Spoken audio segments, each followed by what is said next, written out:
Oh man, I wasn't doing vocal warm-ups this whole time. Yeah, yeah. Oh, Here we go. We're live. that,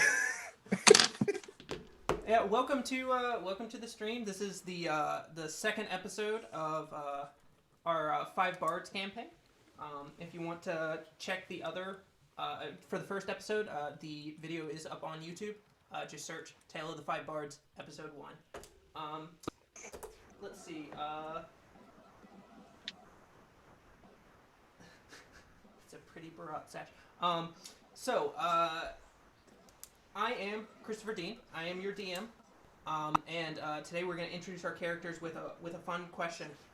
What is your character's favorite before bedtime snack? Kelsey, go ahead. Yeah, so hi, I'm Kelsey. I play Rory Smith. She is a bard that doesn't realize she's a bard and is also Greg's sister. So what up? Her favorite bedtime snack probably would be she like grew up in like this really like loving, supporting family. So I like feel like her mom always just like right before bed, like, you know, oh I have some like freshly baked cookies for you and like a glass of milk and like just like very like nurturing, loving, like, oh yeah, you're so taken care of. On the run, obviously that's not as much an option, so it's probably like some like dried stale cookies that like, you know, make her like think of home or whatever. Or whatever Greg is having. She's good with that too. Okay. How about Parker? excellent. Hi, I'm Parker. Today I will be playing Yamian Starsong. He is a celestial bard in the College of Creation. Yamian prefers to feast upon the concepts of truth and justice before he goes to sleep.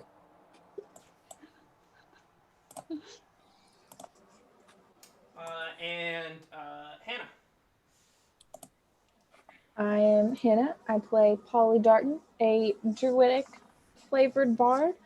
Right before Polly Darton goes to sleep, she realizes that she's very hungry because she forgot to eat anything all day. And so she eats a full meal for a bedtime snack.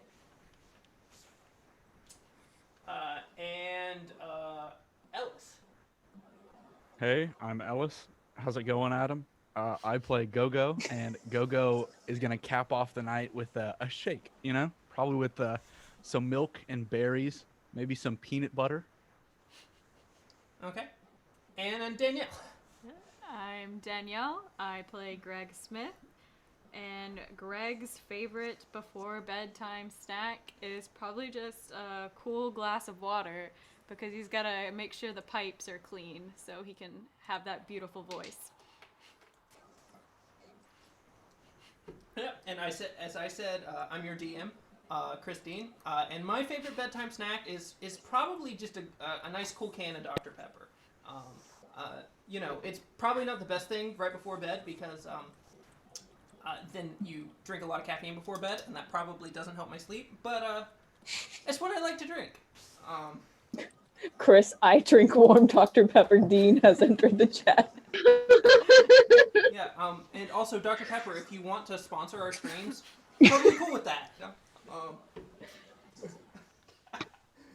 I've got Dr. Pepper in my fridge. You should have told me. I could have joined you in like the help some up too. Yeah. And so, without further ado, Rory, would you like to recap our previous session?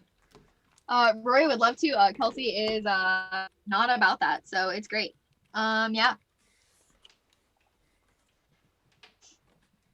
Greg and his bards watched from the stands the yearly fight to save the land. Our chosen one, Treborius the Bold, tried to fight the dragon bold.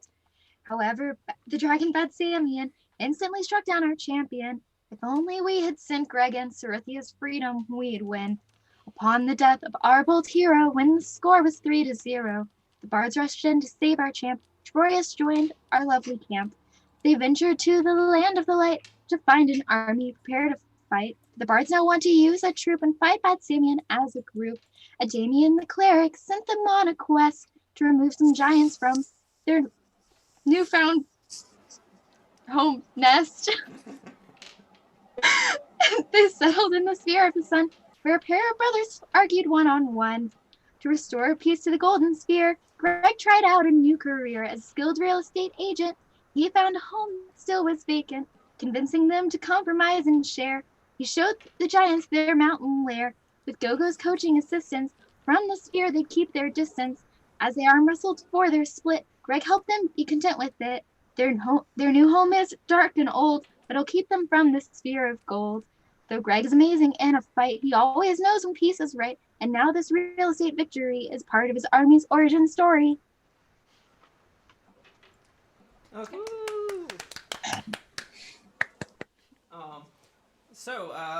So for about our last session happened about a month ago. So in the past month, the group has really been around dealing with some of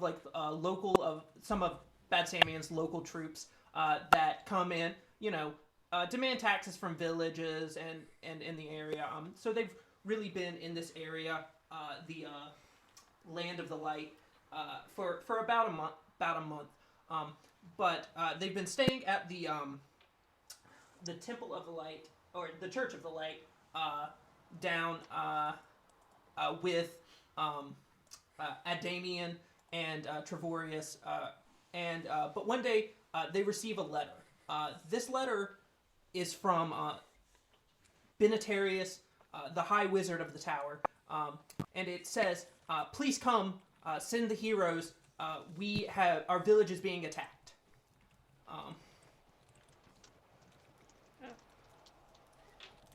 And so the heroes travel up from the Church of the Light up to the tower north of there, to the to the tower. Traveling a little bit overland and a little bit by boat up to this tower on a peninsula can be very easily seen from the sea. As you come in, you see a very tall tower with a small village spread out below it. So you have arrived in said village. Excellent. Shall we now go and find Benetarius, the wizard? So what do we see in this village? So this is that's a good question. I mean, it's just kind of a normal normal fishing village. It's okay. It's pretty culturally diverse. There's a lot of humans and elves, halflings, all living in company. Even a few kobolds, running around, just kind of doing their thing. Does there appear to be any sign of a fight if we were coming because so they were being attacked? You don't particularly see anything oppressive right now. But I mean, there is a big tower, and that's where you were directed to, or that's where you would know Benetarius, the High Wizard of the Tower, lives.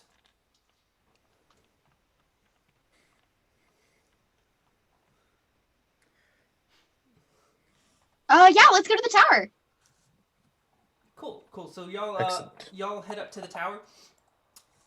You walk up to the tower, and you see there's kind of a window, and through the window you see a kobold working on some sort of magical incantation spell, just kind of on the bottom layer of the tower. You also see a door just that you could walk up to, but you can see through the window, you see just a kobold on the bottom layer. Cool. So I'm gonna walk up to the kobold. Hello, have you met Greg? The kobold turns around and says, "Why, hello! I have not met Greg. Who is this Greg?" I am Greg. Hello, Greg. Are you the adventurers? Are you the bards? I am the bard, yes. Phenomenal. We're having trouble with a local beholder coming and to put it lightly, enslaving some of our people. I don't like that. There's not a lot of things that rhyme with enslaving all of our people. That seems quite beside the point of why that's a bad thing. But come in. And he ushers you into the tower. In here, you see on this bottom layer of the tower, it's just kind of it's a study area. And you see, he says, "I am Benitarius, the High Wizard of the Tower. I am a giant red dragon." Excellent to meet you. Wait, like he announces that, or like He we can announces tell that he is a giant red dragon.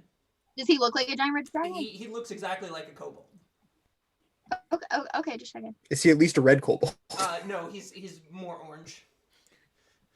Excuse me, I really don't mean to be rude, but you are a red dragon? I am. I guess I haven't met a lot of dragons, but the one dragon I saw didn't really look like you. I mean, I'm sorry. What exactly are you trying to say? The other dragon was far uglier than thou. Well, that's quite nice. In character. Yeah, I guess that's exactly what I meant as well. Yeah. Well, that's very nice to say. That's very nice to say. People usually comment on my looks because they're like, "Hey, you're a kobold. You're not really a giant red dragon." But let me tell you, I am a giant red dragon. I'm under a curse. I have something that can help with that. Have you just like thought about getting better? You know, like some people they're under curses sometimes, but then they'll like get better. What happened to you? I was cursed by a hag to appear in this form. Well, that seems a little pejorative.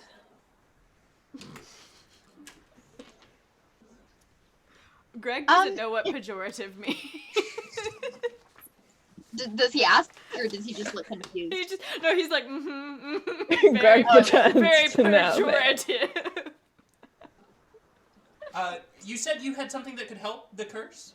Yeah, I just learned this dandy new spell.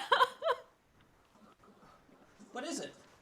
Greater Restoration. I hear cures curses, you know? Greater Restoration. You would really almost need something more powerful. This was a very, very powerful hag who cursed me. I got pretty powerful magic. I'm Greg the Bard. You certainly are free to try. It's not free to try. It's 100 Wait, gold so pieces. would detect magic be able to detect a curse upon someone? Yeah. Can I stealthily cast detect magic in this dude? You can cast detect magic and make a stealth roll. Would he like notice otherwise? Yeah, I'll make a stealth He roll. will certainly notice otherwise. So what happened? Is there a reason that she said that she did this to you? Sometimes with hags, they just get a little bit angry and...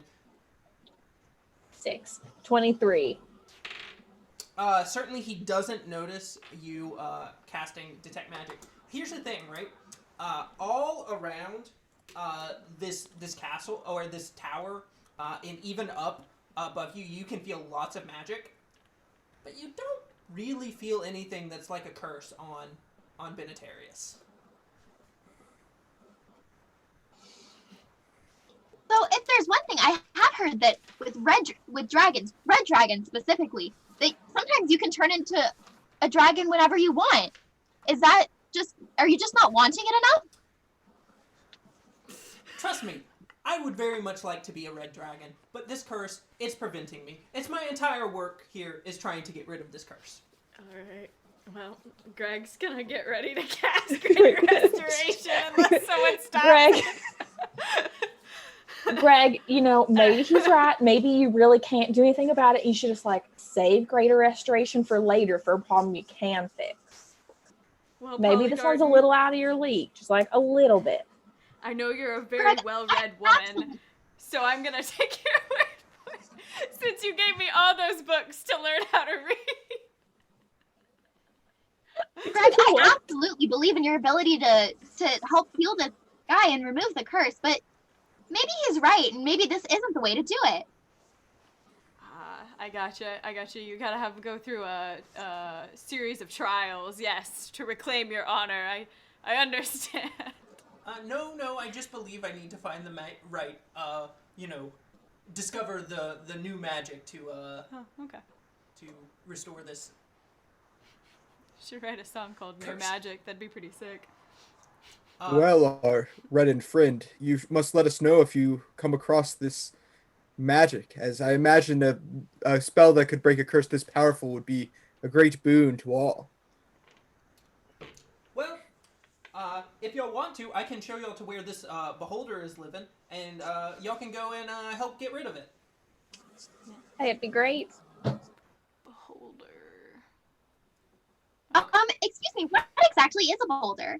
Oh, well, it's kind of this floating orb. It has a big eye and a lot of stalks that have little eyes that shoot rays at you, and very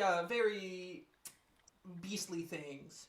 They come and they try to enslave local populations, and we're really hoping that doesn't happen to the entire population of this area. Gross. Yeah, if you could show us where he is, that'd be awesome. Cool. Follow me. And so he leads you out of the tower and out of town. As soon as you leave the edge of town, you kind of get this feeling, this kind of how do I describe it? Hopefully not a feeling that causes for a wisdom saving throw, because you get this feeling like you're being watched. Kind of just like this kind of sense in the back of your mind that you're being watched. And you travel for about a mile out of town into the entrance of a cave. I want it to be known that Greg really likes the feeling of being watched. He feels admired. Rory's a little uncomfortable. She feels like maybe she shouldn't be diverting attention from Greg. There's like Greg's like making sure everything's looking right, doing a weird walk. Yeah. Well, you see, there is the cave, and he points to an entrance to a cave. That seems to be like it's fairly plain to see. Yeah. I recently sold 2 giants on the idea of living in a cave, you know. Oh, that's very interesting. You'll have to tell me that story. My sister has a great song about it. Absolutely. Would you love to hear a song about it? Oh, that would be wonderful. Rory sings him the song. Make a performance check.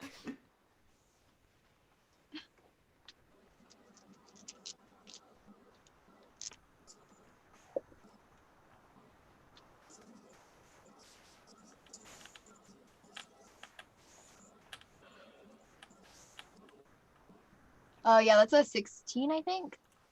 He like at the end he like gives you a little clap. He's like, "That was a wonderful song. That was a wonderful song. Do we want to go and get rid of this beholder?" Absolutely. I think Greg would be more than capable of doing that. We're happy to help him get rid of this beholder for you. Greg's ready to die. Draconic friend, is this beholder known to listen to reason? Beholders really aren't known to listen to reason. They kind of think that they are the pinnacle of being, and thus they are seldom able to be convinced out of doing what they want. I'm pretty persuasive. Well, we can always give it our best shot, at the very least. Yes, I have no fear that with our powers combined, we will easily be able to persuade this beholder. I'm going to use my inspiring leader ability to give a 10-minute speech. We're standing here for 10 minutes.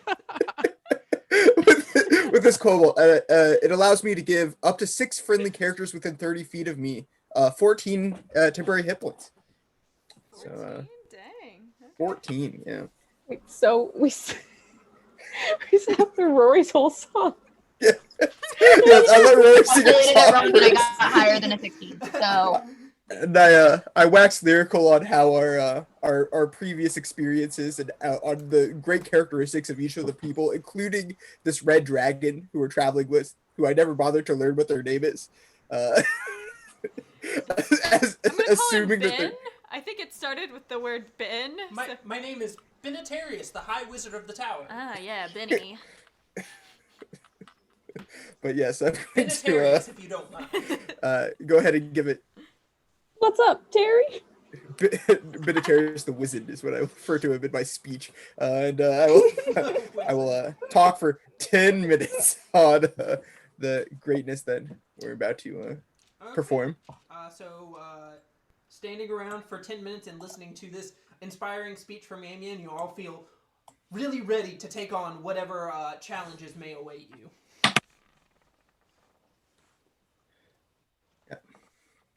Performance-wise, it was a 23 speech, so it was it was a pretty really good speech. rousing. Yeah, it was.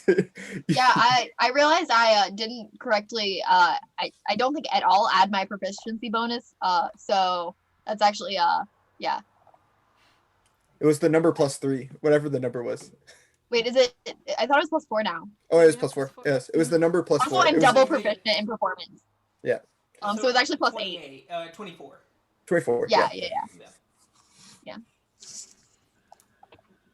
Very nice. So, y'all are outside of this cave. I'm assuming you stayed far enough away to be out of earshot, but that's also far enough away that you can't really see what is in the cave. John's speech also gave the beholder 14 temporary hit points. Excuse me, Yamian's 13? speech. Oh, my Give bad. 14 hit Right. points to 6 characters that I can see that are friendly. So that I Wow, choose. Amy, I that get was to really choose. impressive. I haven't heard a speech like that since we were back coaching in high school. You remember that, Polly? You sure did give some good speeches to those kids.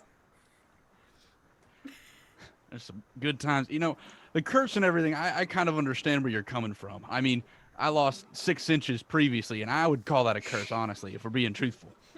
Which is something that I make sure to tell the kids is to take care of themselves whenever they're playing their sports. Oh, well, you must take care of yourself during a sporting event.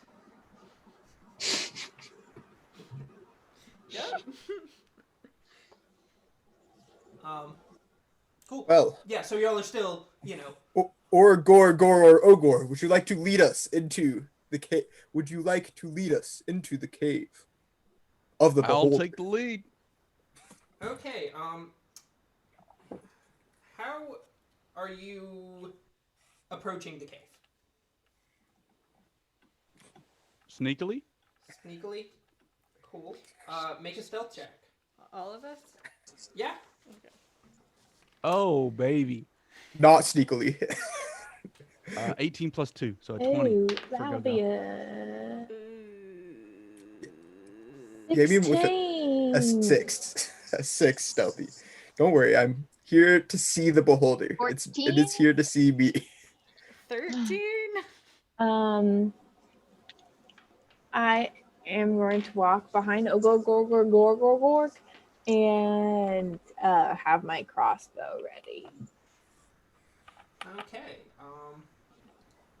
This seems dangerous. So, Go-Go is in front.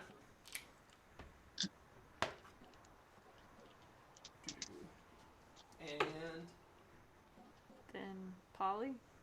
then, yeah, I didn't get my meeple out. Meep. I'll go get those.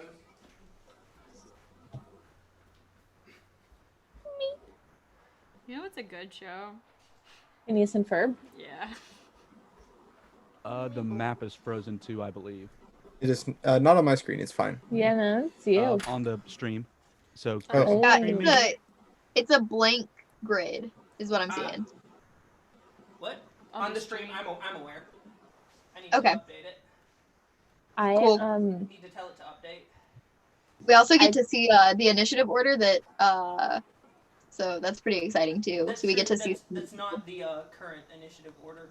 And I assumed that it's not the current initiative order because we didn't roll, but I am assuming that that's the people we're gonna fight. Yeah, but I don't think that's ruining too much because you're about to fight them. Secret, spoilers. Go. Can't believe that you're looking at spoilers by watching the stream. I would never. Yeah, no, I mean, I'm the worst. And the worst part, right, is the stream is like slightly delayed, so it's actually like retroactive and beforehand spoilers. Is blue. Whenever I try to open up the stream, like Zoom quits. So Yeah, you probably just no stream for me. A big orange. Rory and Guys, is this a good look?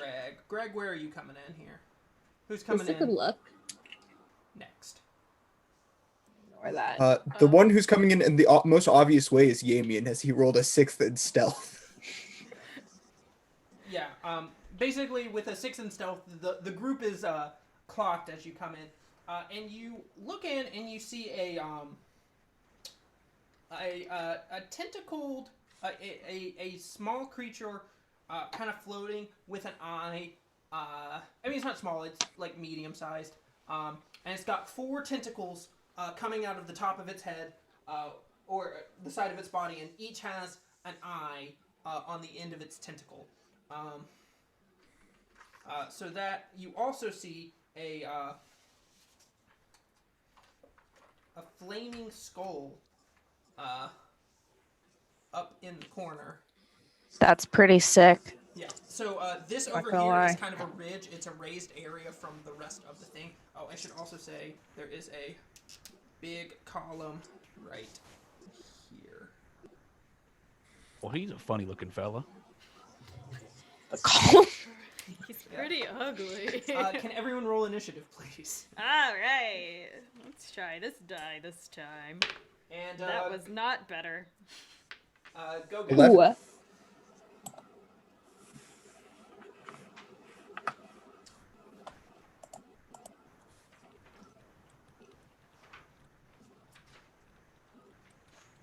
What's your number, Go-Go? Go.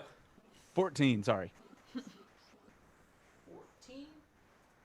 Gaming.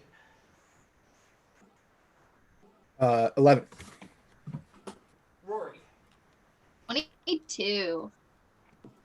Greg. 10. And Polly. 11. Rory's just itching for a fight today, huh? So going first, we have Rory. It is your turn.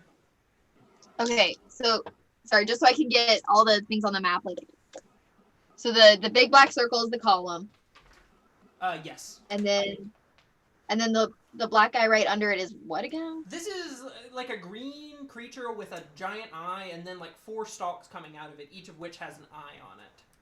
Excellent. So Mr. Eyeball Man, and then the purple guy in the corner is. It's a flaming skull that just seems to be flying around. Okay, cool. Yeah, so I don't really think that eyeballs are gonna be as good at listening as like a giant ear thing. So I think I'm gonna just go ahead and assume that we're gonna be fighting this little guy. Oh gosh, I've never been a spellcasting character. And this is, The like, massive ear. Yeah, I'm about to if have you- the if you opposite go with problem, so I'm tentacle, gonna and then, use a like, crossbow extra or use a ears, weapon. Like tentacle ear style, like I would absolutely be like, oh yeah, we should talk to him and try to reason with him. But Rory doesn't know how to like. I don't think she knows like common sign. So, yeah, it's probably just gonna be a fight in time. Oh gosh, this is wild. I don't think I've ever been like a normal spellcaster before. This is kind of scary. Nah, I'm just gonna go in. Eyes are super vulnerable. So I've got a rapier. Okay. So I'm gonna try to charge at him, I guess, is gonna be the move. Yeah, make a roll to hit.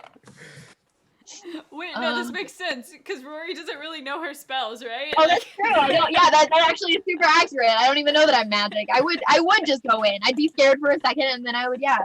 Great. Yeah, no, I'm absolutely not gonna hit. Yeah, that's like a 3 plus some stuff. So. Yeah, that's probably a miss. So after you go, the flaming skull. A 7. That's a miss. the flaming skull is going to turn towards y'all, looking for you. You see its eyes glow, and it utters some magical words. Can I get everyone to make a dexterity saving throw, please? Thank God, it's Dex. Okay. Yeah, not great. I should have 13? practiced rolling better. I rolled only 6 and 7 somehow. I also have 13. I have an 11. 6. 10. So if you had a 13 or higher, you take half Oh God. of 12, 17, 18, 21, 22, TPK. TPK. 25. Oh, also I'm not in the club anymore because I did some stabby things. Oh, you are correct. You ran up and did a stabby thing. In that case, you are not hit. Boom! Even better than rolling a good dex save. If you failed your save, take 29 damage. If you were successful, take 14. Okay, well there goes all my hit points. My temporary hit points. I'm sorry, not all of them. Yeah, no math, just the way I like it. Yeah. You said it was 13 or higher, right? Was the Yes, save? 13 Okay. or higher. Just barely cut it. Is 80 minus 29 51? I'm asking for a friend. Yes. Cool. Man, you're hefty, Polly. Jonky. And after that, the spectator that you see floating in front of you, that's what it's called, the little green guy, is going to he's going to shoot an ray from one of his eyes, and he is going to shoot the fusion ray. So he can see all of y'all, and he can make a cone to all of y'all. So I'm gonna have everyone make a wisdom saving throw, please. Shit, I'm fucked. I'm fucked, yo. I got this, guys. I got a 9. I got an 8. Another 8. 4. Yeah. 15. Okay, so if you were under a 13, you are paralyzed. Or, no, you are confused. I'm confused. Confused. On your next turn, you cannot move, and you will use your action to make a melee or ranged attack randomly on a randomly determined target within range. If the target can't attack, you do nothing. So, Go-Go, I believe you are confused. So would you like to make Usually, a random yeah. attack on someone within range? I'm gonna guess I don't have a choice on that one. You do not.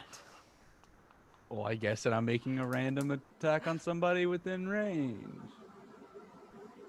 Does it specify, like, could it be like, like a thunderclap kind of like attack? It's a melee or ranged attack. Can I Melee magic or ranged missile attack. him? Ah, You cannot make a let's magical see. attack. So, for example, if you don't have a weapon pulled out, you're probably punching someone. Yes. Well, there's a. That's okay. He's got a warhammer, so. So we're gonna say on a 1 or a 2. Hold on, which one is Go-Go? Go-Go is red. On a 1 or a 2, you're gonna hit Yamian. On a 3 or 4, you'll hit Greg, and on a 4 or on a 5 or a 6, you'll hit Polly. You are going to hit Polly. Oh no! And I thought we were friends. Damn. Oh my You're gonna goodness, I swing can't at see Polly. worth anything. And you see Go-Go stagger. Let's see. that's 1d8 plus 3, but it's AC What to plus hit? 7. Oh yeah, you You might ain't miss hit it. me yet, son. Roll to hit. 21. That's a hit, I'm assuming. Yeah. Why is that Believe it your or good not, I'm roll? not wearing like rocks for armor. And it's 1d8. And it's a 3 plus 3, so a 6. 6 damage. Hey, maybe we could like stop causing me damage. Oh. Excuse me, Polly. That was rude of me. I couldn't see straight there. I'll patch you up in a moment. No problem, old friend. It's fine, Forgive and just wrap forget. So, yeah, Rory starts to lay down Inatarius is also going to attempt to hit a random person within range. He can either hit Yamian or Greg. On a 1, 2, or 3, it's Yamian. Otherwise, it's Greg. That is at Yamian. And he is going to hit. He did not have a weapon pulled out, so it does 1d. It does 1 damage. He punched, and it did a single damage. In my state of confusion, I am punched by a powerful dragon. Yamian, it is your turn. All right, I'm gonna take my turn to confusedly punch my friends with my loot that I had out.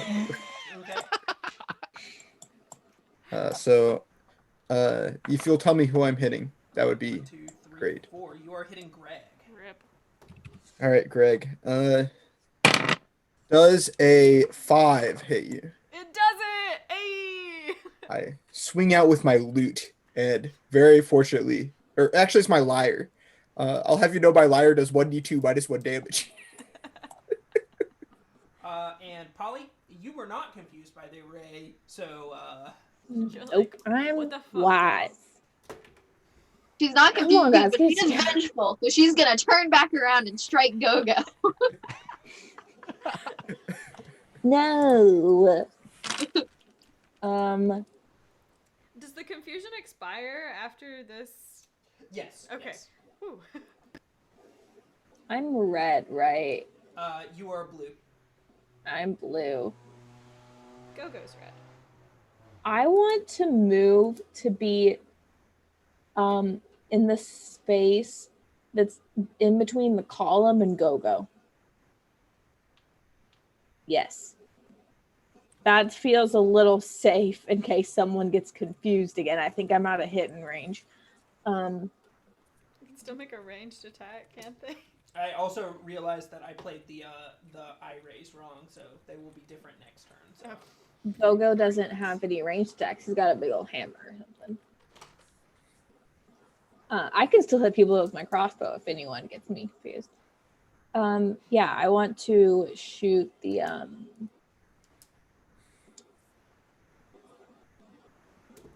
I think the tentacly thing with my crossbow. Okay, roll to hit.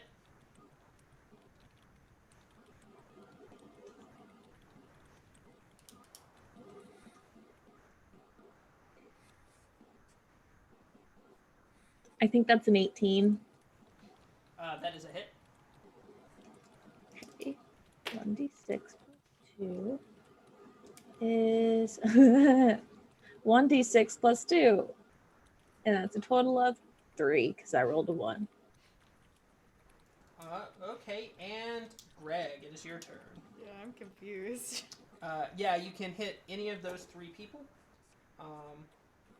That is going to be, you're going to hit Yamian. You try to hit me, I try to hit you. I don't think I didn't specify that I pulled anything out, so Yeah. it's just trying to, don't worry. Just punching him. Yeah. Why do I roll good then? Yeah, that's 17 plus strength. Oh, so it's -2, so it's 15. 15.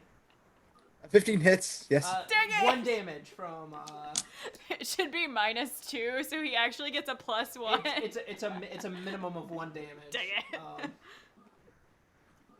You should gain some health from Back that. to the top, Rory. You are still confused, but you only have 1 person in range that you can hit with a melee attack. Pretty awesome. Yeah, so I'm gonna do that. Okay, roll to hit. Yeah, so that is a 23. That's a hit.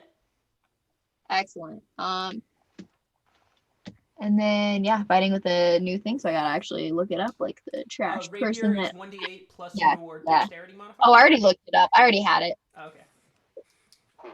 Yeah, so that's a 7. 7 damage. If you'd like, you can give someone Bardic Inspiration as a bonus action. Ooh, I can't do that. Yeah, I would like to. Yeah, I guess I'll do that. I'll bardically inspire Greg. No, you cannot do that this turn. Oh, I'm because you're still confused, I'm too confused. Maybe I later. forgot you were confused because you were actually getting to hit someone who's worthwhile. Yeah, You're doing something that understandable. could be. I was also confused about the confusion, so I mean, it happens. You were doing something that could be construed as useful in some way. So I'm not gonna I get would anything never. done in this fight. I'm gonna keep failing wisdom saves. There are other I-beams. Okay, but So on its turn, the Flame Skull is going to cast Magic Missile, and he is going to target the 3 people that are closest. I'm going to say purple. why does the purple roll better? That is 3 damage to Rory, 4 damage to to Gogo, and what is that? 4 damage to Polly. What up? Hey, quick question. How do I know if a weapon is one or two-handed? Crossbows are 2-handed unless they're hand. Not asking about a crossbow. I can't figure out how many hands you hold with a long sword. 1 hand. One. Okay. If it has the The versatile internet didn't tell me. quality, Yeah, it's versatile. Yeah, it's 1 or 2. So if it's 1, you roll a d8. If it's 2, you roll a d10. All right. And then the spectator is gonna go. He's gonna shoot off some more I-beams. Actually, You would never. he's gonna go. He's gonna go ahead and bite. He's gonna try to bite Rory. With what mouth? He has a mouth. It's under his eye. Oh, I missed that. I thought his Oh, I eye definitely was his pictured whole just, like- thing, though. I was picturing like some really long like eyelashes, like doing like chomp. Ew. Oh, Long okay. tongue too. Oh, I probably would have talked to him. He has a mouth. He does Maybe have he a can mouth. listen back. Yeah. So that is a 12. 12 to hit. Oh, yeah, that is. Wait, what? 12 to hit. No. Okay. So he bites out, but is not able to do any damage to Rory. Gogo, it is your turn, and you are no longer confused.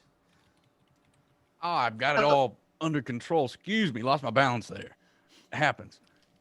So Gogo is going to cast Aura of Vitality, Okay. and which healing energy radiates from you in an aura within a 30-foot radius. Until the spell ends, the aura moves with you, centered on you. You can use a bonus action to cause one creature in the aura, including you, to regain 2d6. Okay. So I'm going to use that bonus action to heal Polly. Okay. And then I'm going to move in between the column. So what's how much do you heal her? Okay. I can do that right now. 2d6, so 12, right? 8. Okay. And then between move the column and Polly. in between the column and the sentinel in preparation the to spectator. the spectator, excuse me, in preparation to attack next turn. Also, I have the sentinel feat, so if he attacks, then I'll be able to attack it back with a melee attack. Cool. Attack. Benetarius at this point, having been confused previous turn, is going to reach out and point and say, "Ah, a spectator!" Real and helpful. Yamian, it is your turn. Excellent. So am I the orange, Pip? You are the orange. Excellent. So how big would you say the column is? Maybe Would like you say it was 6 foot. large or gigantic? I would, and it's large. I mean, I don't necessarily know that. I think it falls. It's above the class of. It's bigger than 5x5 though, so it's large. Okay, excellent. So in that case, perfect. So I'm going to go ahead and cast Animating Performance on the column. So I target a large or smaller, so it's a large, we decided, item which we can see within 30 feet and animate it. It's under my control for 1 hour or until it dies. It basically gets a turn after me, and it can move around, and unless I use a bonus action, all it does is dodge and get a reaction. And it can beat somebody up. So I'm going to animate this column. Okay. It's of course its new name is Column the Wise. Column the Wise. And then I will go ahead and move to the corner. And Yeah, it can just hang out for now. So for my bonus action, I'm going to So give that's Bardic. you, and the column's not doing anything this turn. It goes after me. It's Okay. like it's an ad that it has basically its own turn after I go. On its turn, it's just going to move over in between the the column's going to dance because it has to dance the whole time. It's a dancing column. It's going to dance over in between this floating skull and the beholder, and hang out, try to be distracting. It's going to take the dog out, but I'm going to give Bardic Inspiration to let's see, let's give it to Rory. And which of these things do I need to give Rory? Yeah, I'm gonna give Rory a Note of Protection. So your Bardic Inspiration that you have, you can roll a D8 to add it to your ability check, attack roll, or saving throw. And because it's a Note of Protection, it doesn't matter when you use the Bardic Inspiration. The next time, if you use it, actually, it does matter. If you use it for a saving throw, you can use it to gain 1d8 plus 5 temporary HP, in addition to adding it to your saving throw. And that will be my turn. On Coleman the Wise's turn, he will move. They, I guess, will move in between the skull and the beholder, and they go directly after I. Boom. It's gonna be right there. Okay. Jamie and Polly, it is your turn. So I just actually read my character sheet and remembered what I was planning on doing and didn't manage to do. And I'm going to also take out my longsword because I have a feat that allows me to, if I attack with a one-handed weapon, use a bonus action to attack with a hand crossbow I am holding. I have been holding a hand crossbow and not a crossbow. Okay. So I think I need to move up a little bit to actually be able to attack with my longsword, and then I'm going to attack with that one-handed. So you can move to right here. Sounds good. I rolled a 5, so I'm guessing whatever my modifier is. That is. That's a 10. That's a 10 total. Probably not enough. But you also get a +2 for flanking, which is still not enough. So you did not hit. Do you still get that? Do you still get to attack with your hand crossbow if you don't hit? 1 second. Oh, I meant to ask Parker. It doesn't what did say you say to successful attack. Okay, It just so says you can. Yeah. when You you should get to use attack. the attack action. Yeah. So here's the thing. You are directly next to it, so this attack is at disadvantage because. No, it's not, because this feat also means that being within 5 feet of a hostile creature doesn't impose disadvantage on your ranged attack rolls. Okay. Make an attack roll. That's a pretty sick feat. Not at disadvantage. Ooh, I rolled a 3. Yeah, that's still not gonna do it. Not great. I don't even need disadvantage to mess it up. Greg. Kelsey had a question. Wait, Wait, I can still do a little movement, right? You can still do what? I didn't move. I can move a little bit. You can. I'm going to move back. You will take an attack of opportunity if you move. Oh yeah. So I can't move. There's nowhere to move but back, Chris. You could move here. You can move anywhere in this ring around the bad guy. Yeah, I think I'll stay there. I was thinking about moving so that no one could punch me on accident.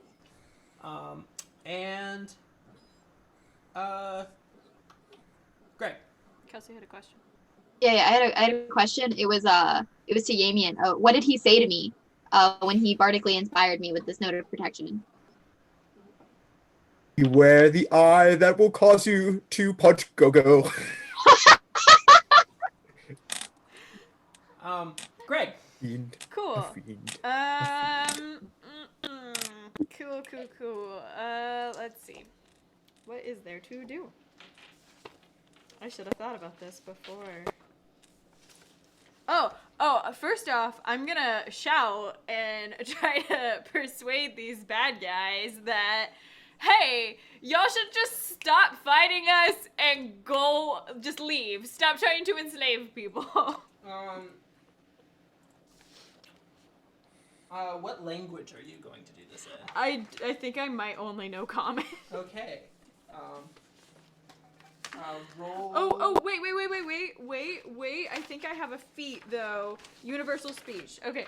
You have gained the ability to speak and reason with any creature. As an action, choose one or more creatures within 60 feet up to a number. So you can spend your action. That would spin to my try. action, yeah.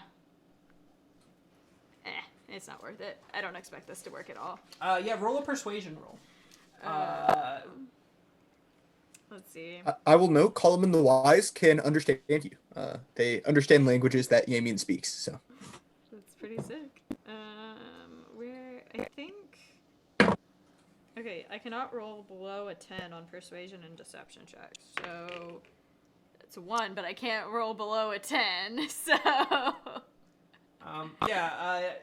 You don't really notice anything from just yelling. But I have a 10 plus 11, which would be... You still don't notice anything.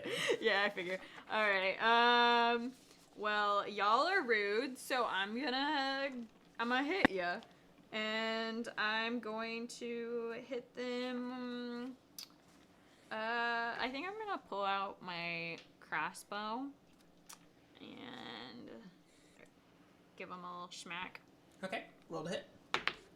Does a 19 hit? That is a hit. Cool. Okay, 1d8 plus 3. 6. 6 damage. And I'm also going to move to... Let's see, I have a speed of 40, so I can move... Everyone's, like, in a spot where they could accidentally hit me. Wait, 1, 2, 3, 4, 5, 6, 7. Okay, I can move like right here. Yeah. If you walk around to the other side of him, you wouldn't be caught in a cone. Ooh, I can only move up. Well, I guess It actually doesn't have to do with a cone. It's just if he can see you. Oh. No, never mind. Was that the thing that you? Yeah, I did a lot of things wrong with it. I wouldn't worry about it. Don't worry about it too much. Greg, is that your turn? Yep. Back to the top. Rory, it is your turn. Great. So it's my first turn since he tried to bite me. And I'm kind of offended about that. Rory goes into a rage. No. I feel like Rory realistically, uses right? her nerve impulse. Yeah. Absolutely. I use my nerve impulse. Is this a good idea? Hang on. Let me evaluate how bad of an idea I'm about to have. I'm guessing it's a great idea. Just do it. Yeah. Okay. So Do it. yeah. So honestly, Rory's a little bit taken aback by the fact that like this giant eyeball tried to bite her. She didn't even see the mouth up underneath the eye until it tried to bite her. So this like mouth appeared out of nowhere, and she's a little bit shocked. She recovers, enough. But honestly, like she's just confused, right? So she's going to use the vicious mockery cantrip. However, really she's just insulting it and has no clue that this is what she's doing. So she's gonna, oh gosh, how do I want to phrase this? Wait, so you're a giant eye and you just are going to try to bite? You're not even good at biting. What are you doing? Now, if Greg was a giant eye, I'm sure he would be amazing at biting and looking and all the other things. But you're just not even talented at looking or biting. Like, what is your purpose? So what do I need to do for vicious mockery? That's a great question. Be mocked. Wisdom saving. Yeah. How Oh my is this God. guy wise? Danielle. With the knowledge. What is the DC? That's a great question. 8 plus charisma plus 4. Literally, how did you find that? That is what the DC for the. Oh, yep, you're right. That's I wrote that next to it so that I wouldn't forget in the future. But then I didn't look at it. Okay, 8 plus proficiency, 12, 16. Okay, it fails. Woo! 2d4. Let's go. So it takes 2d4 damage. It also has disadvantage on its next roll. I just checked this. It's not like I memorized this. I Oh my just checked God. it. So it's was gonna, about to it's say, gonna I go was like, ahead and dang. take 7 damage. And at this point, it's not looking great. Cool. Oh, it rolls its own d4s. I don't. Okay. I mean, he rolled a 7 for you, so like if you want. Yeah, no, that's what I was gonna say. Like, I'm absolutely gonna take it, and I'm gonna like argue that that's what we do. At least this time, but I thought it was strange behavior. The Flame Skull is then gonna go, and he is going to, cast. I think he's gonna cast Flaming Sphere at y'all, but I don't know what Flaming Sphere does off the top of my head. All right, flaming sphere here. 5 foot diameter sphere appears on a spot. Everybody within 5 feet makes a dex saving throw. Yeah. So it is going to cast a Flaming Sphere right here. Greg, Yamian, Greg, Gogo, and Polly, please make a dex saving throw. Okay. Girl, or not. It deals 2d6 damage Ooh, and half nat as much 20. on a save. Guys, I just wasted. If I'm you at failed 20. a DC 13 save, you take 2 damage. Otherwise, you take 1 damage. All right. Well, my 12 didn't hurt me that bad. And as a bonus action, the sphere is gonna move around.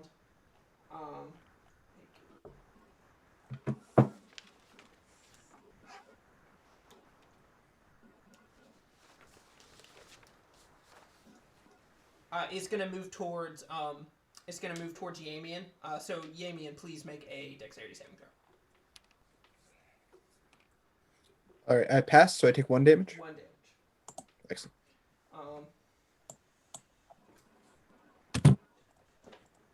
And then the spectator is gonna go, and he is going to shoot some eye beams out.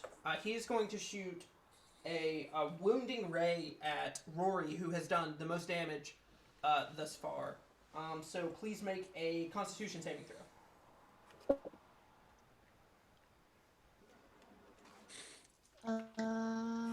Yeah, that's a 13.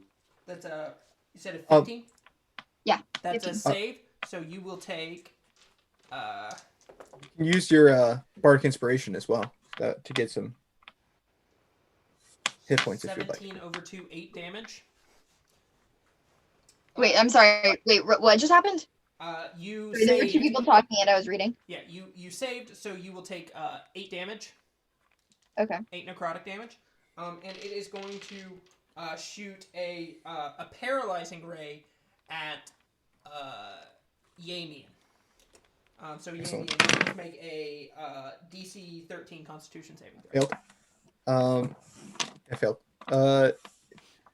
Rory, if you'd like, you can use your Bardic Inspiration to gain temporary hit points from your saving throw as well.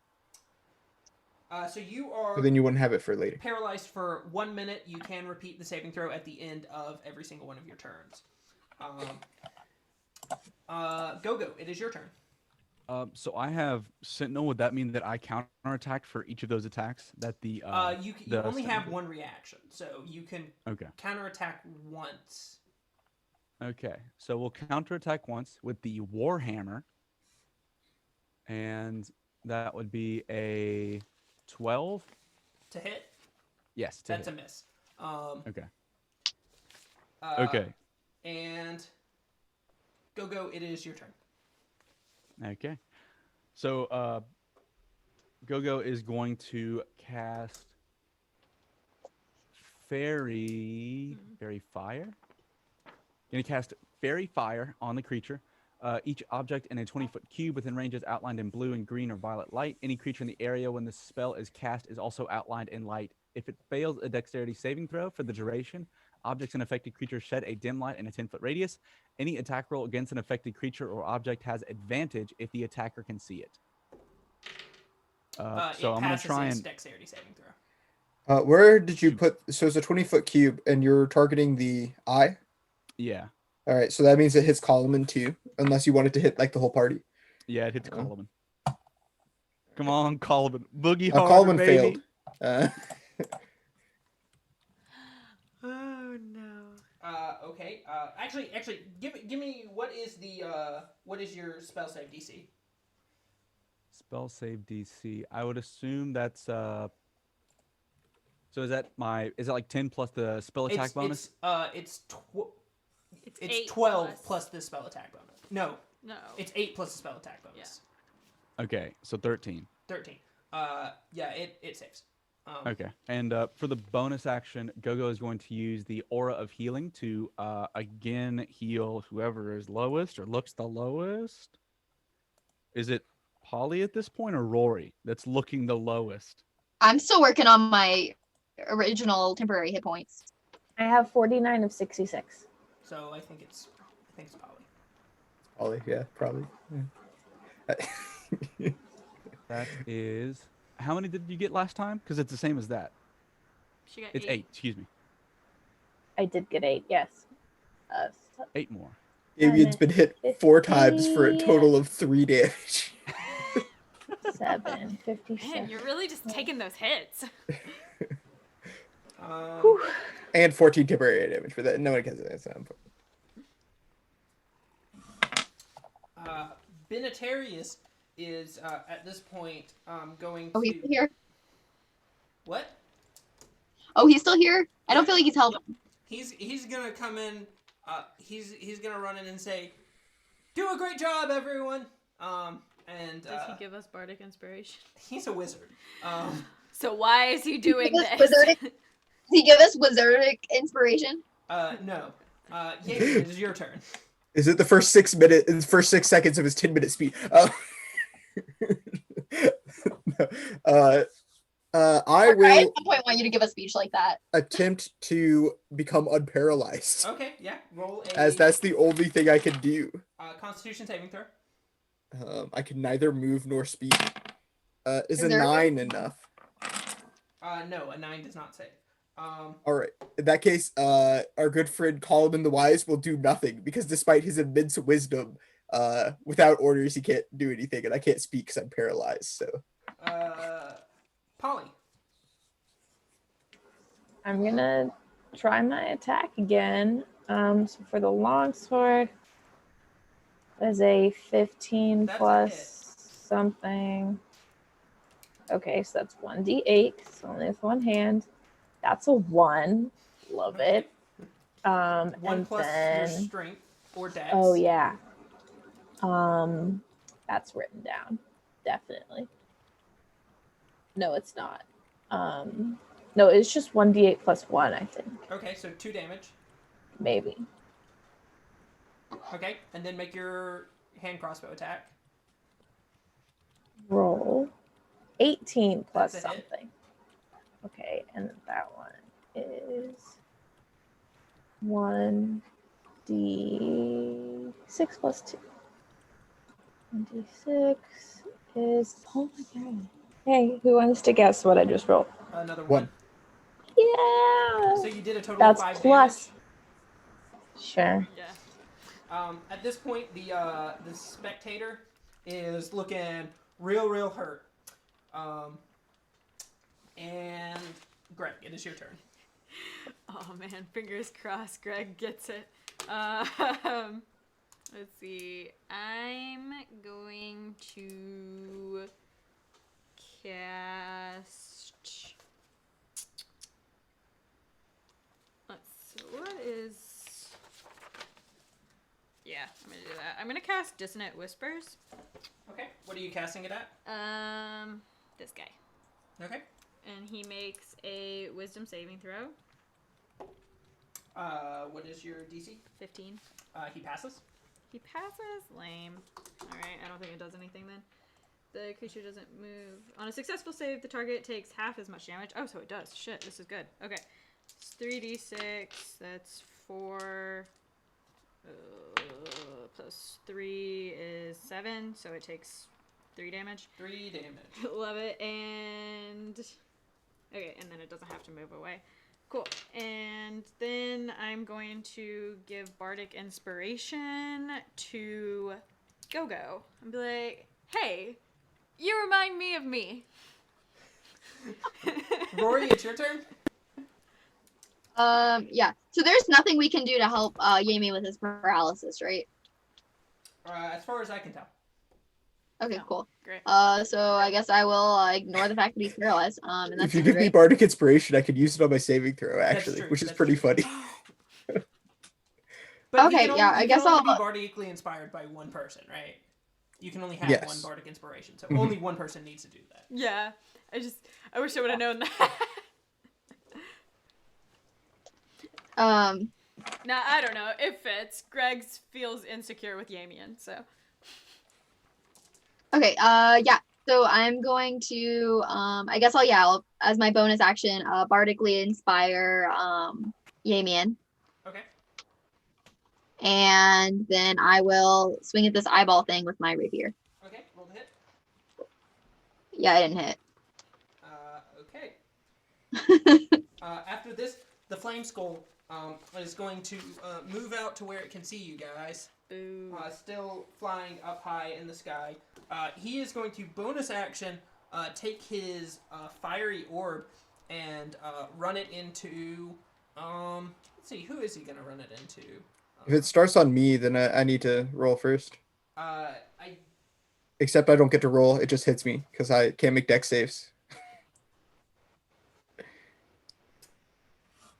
No, that happens at the end of your turn.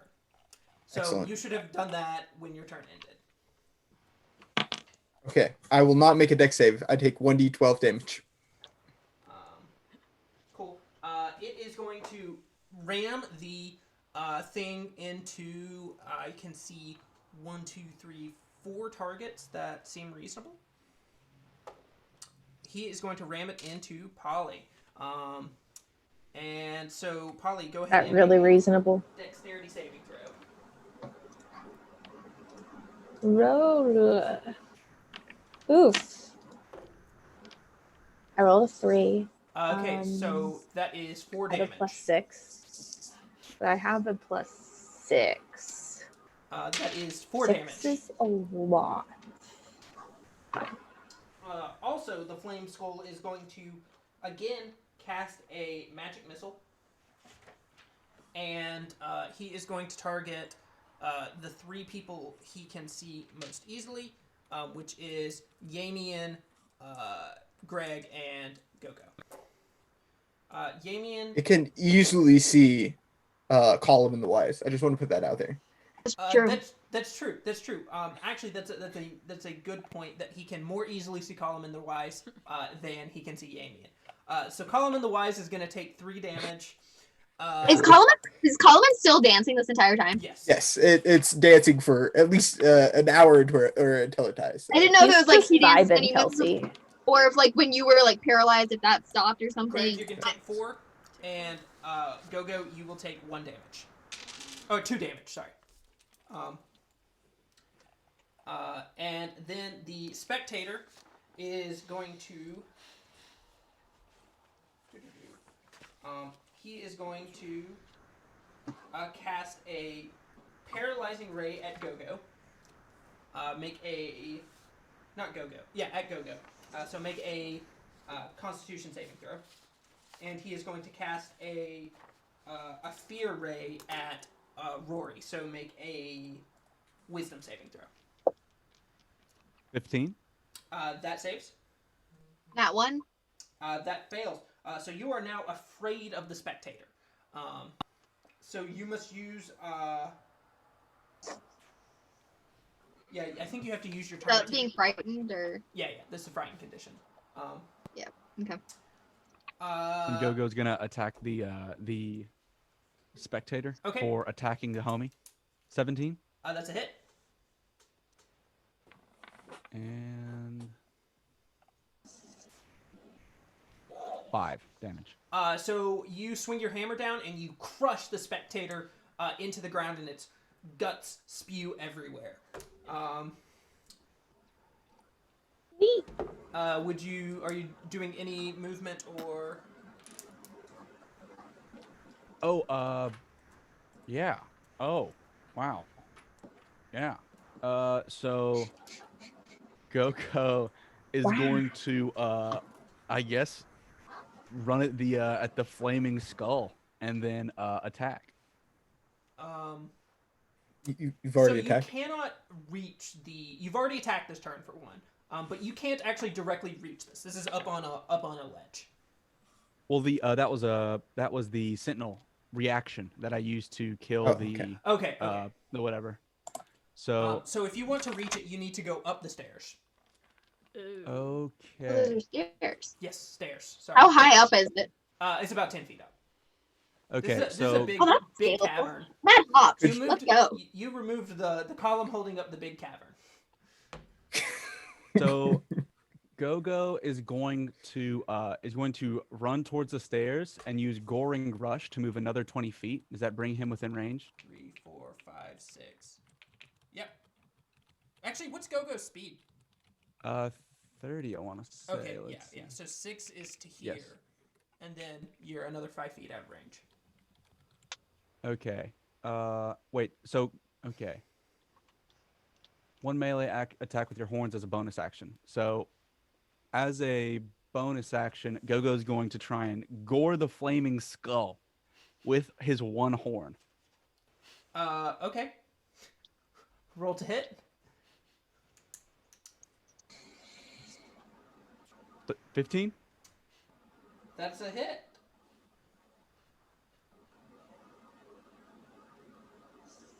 That's 7. 7 damage. Cool. Okay. And the spectator is gone. Benetarius is gonna say, "You go get him, Go-Go." And Yamian, it is your turn. I'm going to use my turn attempting to become unparalyzed. I'm not going to use my Bardic Inspiration as I rolled a natural 1 and feel that it would not be needed in this case to remain paralyzed. Okay. In which Polly? case, Hold on. It may that your paralysis may have ended when the spectator died. No, it did not. Wow, that sucks. in which case, Colomon the Wise is going to dance in place as they are without orders. Can I get up onto the ledge in my time? Can I get within longsword range of the thing in my time? No. Okay. So you're. Wait, it's the little black one, right? No, it's this one. It's the purple one. Oh, the purple one. Okay. 1, 2, 3, 4. Guys are placed very inconveniently. We need to do a thunder wave at him. I think I'm still in crossbow range though, so I'm going to move.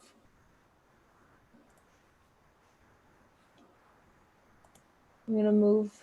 I guess I don't need to move up. It doesn't matter, right? Not yet. I can move up later. No, but if you do want to get within longsword range, you probably would want to go up these steps and. Yeah, I'm gonna start. I'll start moving in a minute, but first I want to shoot. Okay, roll to hit. 13 plus 6, 19. That is a hit. Okay. And then 1d6 plus 2. Ooh, that's a 6. The world is evening out. That is an 8. 8 damage. Yeah, and then I'm going to move. I'm going to get as close as I can.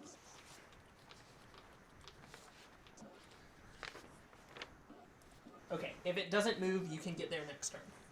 Okay. Greg, it is your turn. It's my turn. Oh boy. That's not the right sheet. Let's go. Okay. I'm going to. Do you think this guy would sleep? It's possible.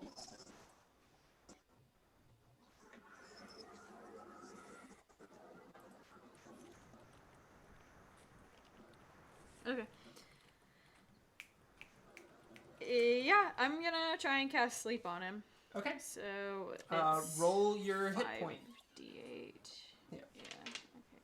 Can give you some extra d8s. That'd be nice. Thank you. Yikes, that's a lot of 2s. Okay. 4, 8, 14, 21. Ooh. Just short. Has no effect. Damn. Unless anyone else has fewer than 21 hit points, but I believe y'all are all a little bit more stacked than that. Greg, would you like to do any movement or bonus actions with your turn? Okay. I'm going to move. Well, actually. Right here. Yeah. I can move. But I can't like hop around that guy. Yeah. Yeah, I'll just move. Like, I don't know. I'll move here. Okay. Cool. Rory, it's your turn. Yeah. So I guess I'm gonna want to go up and hit the thing. So I'm going to. Can I make it there? Probably not. No. 1, 2, 3, 4, 5, 6. Yeah, that's not that valuable.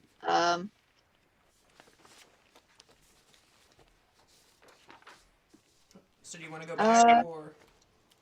Yeah, realistically, like I don't want to. Well, actually, what's your role on like how are we handling like fighting through each other? Like, can I step forward and hit something and then like If you have the reach. like how does you like if you need like to be able to stop in a square to hit something from that square. okay, cool. Then yeah, I guess I'll just it's awkward. I don't have a lot of projectile things. You know what? I'm feeling the mockery. So I think I'm gonna glare. I'm gonna like I think hide behind the column, like step up behind the pillar, so I'm like actually kind of hidden from the guy. Okay. And then I'm gonna like poke my head around, and maybe this is gonna look hypocritical or something, but oh, so you're just gonna hide up there on that ledge? You're not gonna come down and fight us like a man, like a skull? Okay, so he makes a wisdom saving throw. Mm-hmm. Yeah. He is going to pass.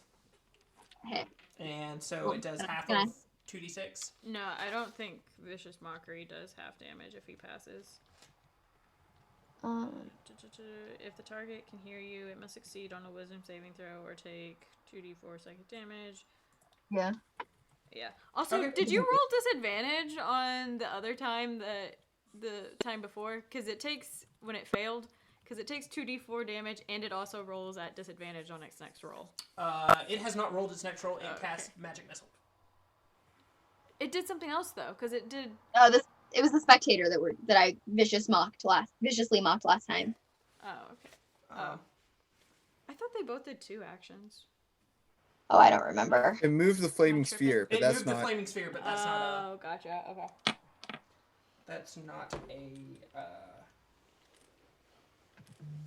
That's not a roll. It just can do that.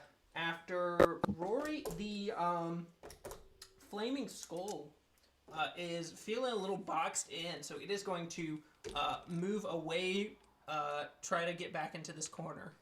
So with Sentinel, I'm able to attack of opportunity, even if Okay. it disengages. It did not disengage, but take your attack of opportunity. Okie dokie. And if this, if he happens to get hit, the creature's speed becomes 0 for the rest of the turn. Okay. Okay. So I rolled. Oh, it's a 13. 13. That is just a hit. Oh, Roll baby. damage. Oh, baby. So that's a 4. 4 damage. Cool. But as a result, it does not get to move. From its place, it is going to try to use its. It is going to try to cast a fire ray on you and Greg. Whoa there, buddy. You can't be getting away from me like that. But it is at disadvantage for both of those. So for that, that is a miss, and for Greg, That is a minimum value of 17. Yeah, that hits. That's a hit. Which does What the fuck? 7 fire Adult damage. stream. Adult. 7. I can do math. Mature. Okay. 7 fire damage. And That doesn't mean anything to me, I don't think. after the flame skull, Go-Go, it is your turn. Okay, so Gogo is going to attack with Warhammer, Okay, roll All the hit. my spells, wisdom saving. and that is a 15. That's a hit.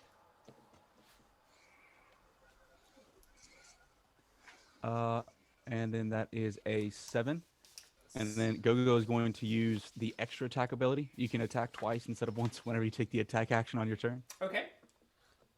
And that is, he misses. Okay. So Gogo, he managed to regain his composure after being confused, but he's still a little bit wobbly. Losing 12 inches will do that to a person.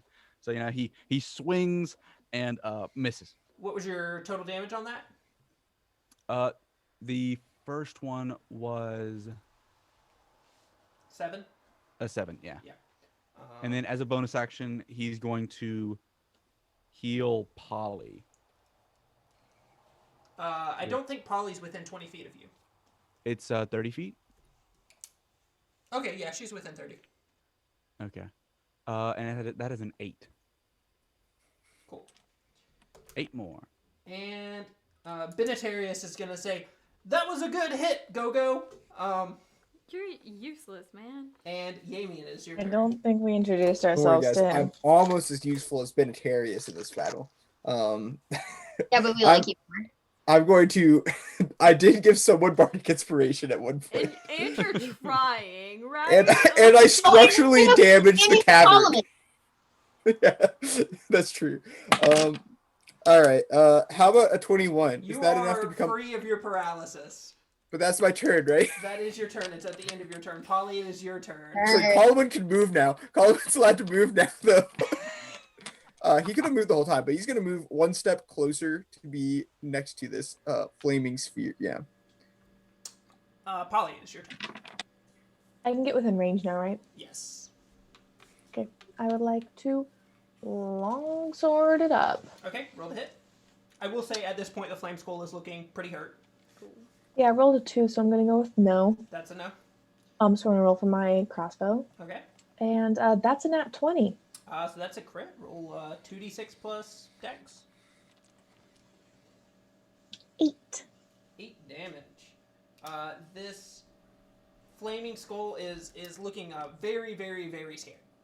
And very, very, very hurt. Greg, it is your turn. Oh boy. Okay. All right. So my original plan's not gonna work. So instead, I'm going to. Oh, let me read this real quick.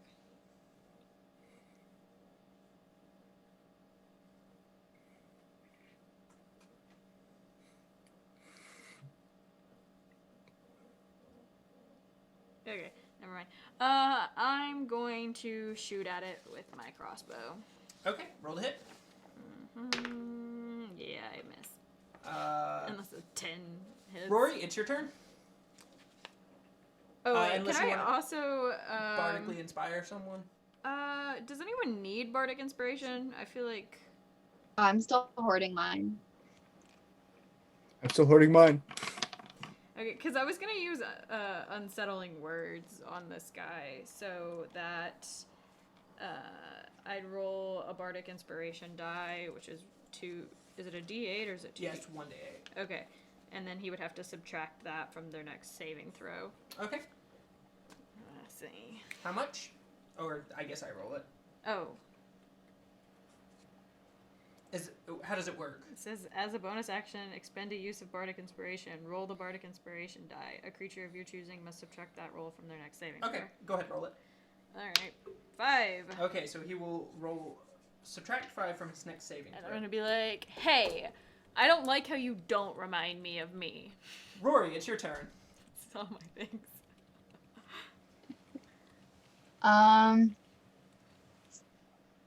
Yeah, I guess I will, still not being able to reach him. I'm gonna tack onto that. Yeah, you don't remind me of Greg either. Bet you wish you did though.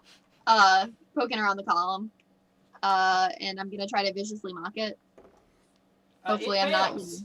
It fails to Excellent. save. So it does how much? 2d4? 2d4. Yeah. And then it also has disadvantage on its next attack. It dies. Oh, well, You mock it so disadvantage. hard, it just explodes. It's just like, Jesus. It chooses Oh to my give up. goodness, Rory, that was intimidating. All right, I'm ready to battle. That's my sister! Yeah! I didn't actually do anything, but thank you. mocked it so hard. so, yeah. You are out of combat now, I guess I should say. Cool. It's clear if you're watching the stream because I turned off the combat screen and now it's... Our face out. Benitarius, was that the beholder that you were worried had been such a plague upon the village here? No, that is just a spectator. That's a little guy. Beholders are much bigger than that. See. So does that mean there's another guy? Or... Oh yeah, no. This is just the first room. They usually have a few rooms. They would post a guard to make sure that people are coming. I wonder if they know that we're coming now. I would imagine so. You don't think that it would be detrimental towards the structural integrity of this cavern if Column the Wise were to proceed to the... Way to find it out. Make a raw wisdom check. It's a 17. It probably would cause things to collapse. They usually have columns in rooms like this for a reason. It might cause things to collapse. I think it would be fine. I like our new friend. Who does he remind you of? Those things outside of the carriage dealerships where they... Wacky waving inflatable arm flailing tube man. Yes. Yeah, so you can see that there is clearly a next room that you can go in. Actually, looking into it, you can see a big old statue. Hey, Chris. Yeah. I would like to cast Commune with Nature. Okay. What does commune with nature give you? Also, since you're casting a spell, go ahead and give me a wild magic roll. Are we just not doing this when we do it in combat? We are. I'm just forgetting to do that. And also, it's mainly been cantrips that y'all have cast in combat. Commune with Nature. You briefly become did, one with I nature. noticed I missed a few of them, and I went ahead and did them, and nothing came up. Nothing came up. So Okay, wild magic roll. D20. That's just a D20, right? Raw I rolled D20. a 6. So in caves and other natural underground settings, my range is 300 feet to basically learn stuff about. Assuming this is this a cave or is this like a dungeon? Is this been carved out? This is a cave. Okay. I can gain knowledge of up to 30 feet, up to 3 facts, terrain and bodies of water, prevalent plants, minerals, animals, peoples, powerful creatures, influence from other planes, buildings. I would like to learn the terrain. What's the terrain in the next room? Are there more rooms behind it in the 300-foot range? There are certainly that I more can rooms behind the next room. Is it like lots of branches off the next room? Is the next room like a big main It's room? Is the next pretty room? linear. What's going on? Pretty linear. You would say there's probably about, including the room you're in, probably about 5 rooms. Okay. Is this the only entrance? Yes. Okay. Are there any prevalent peoples, celestials, fae, fiends, elementals, or undead in this chain of caves? Hold on, I need to check. You definitely feel some undead. Ew. at least a couple more undead. Okay.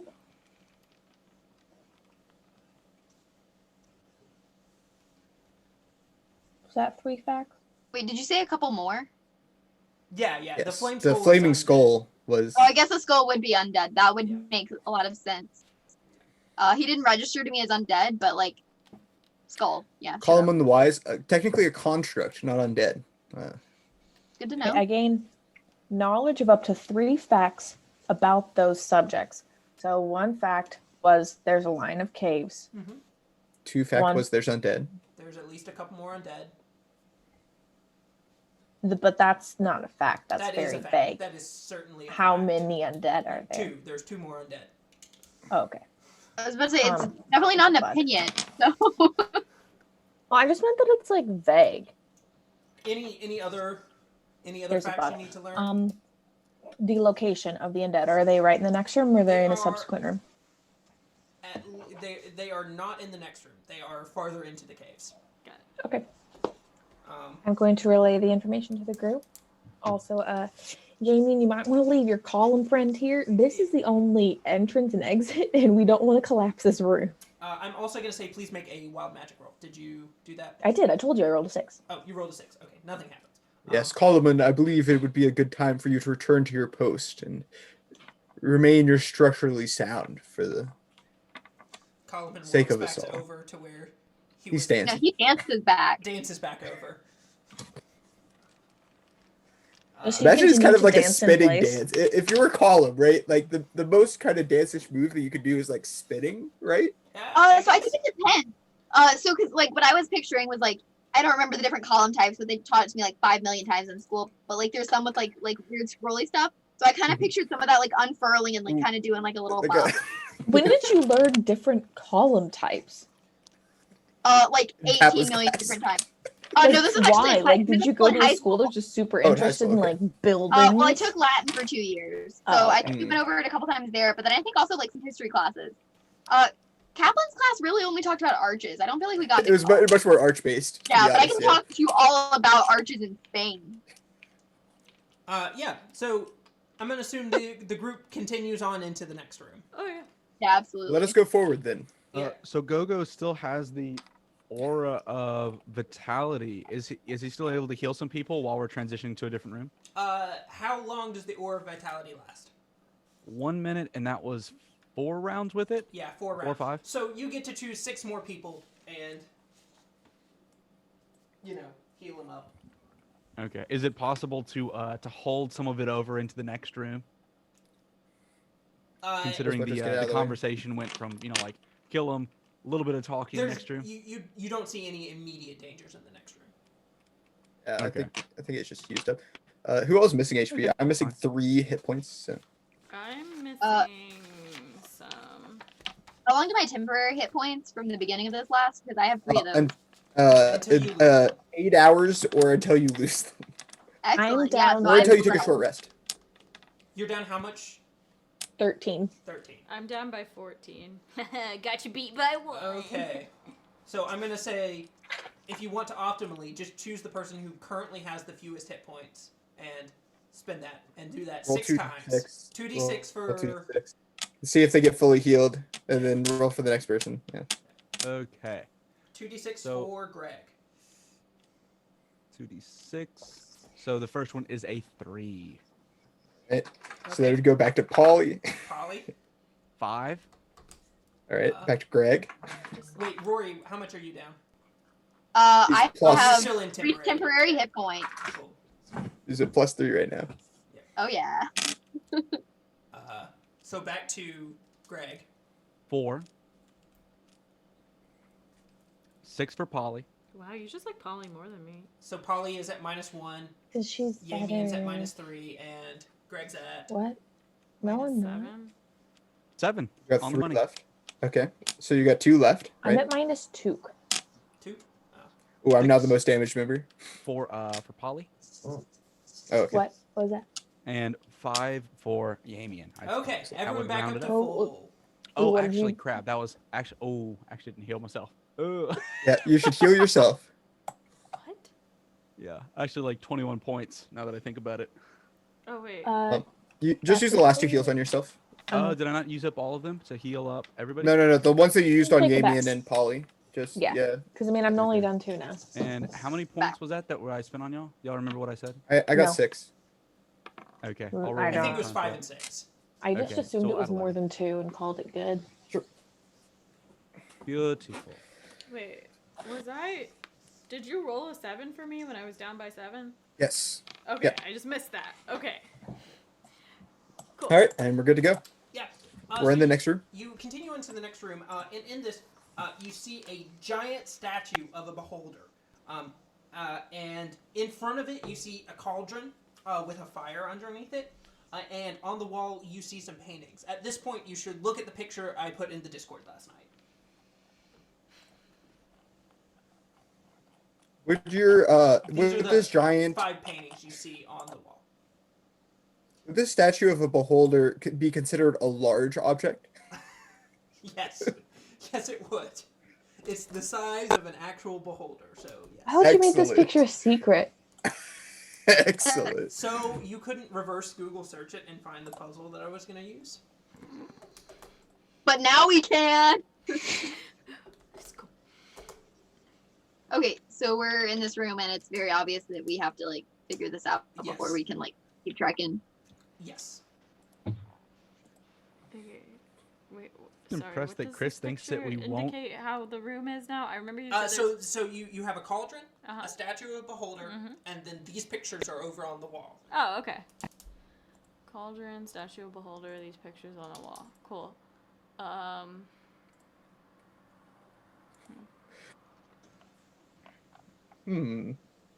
And is there any doors or anything?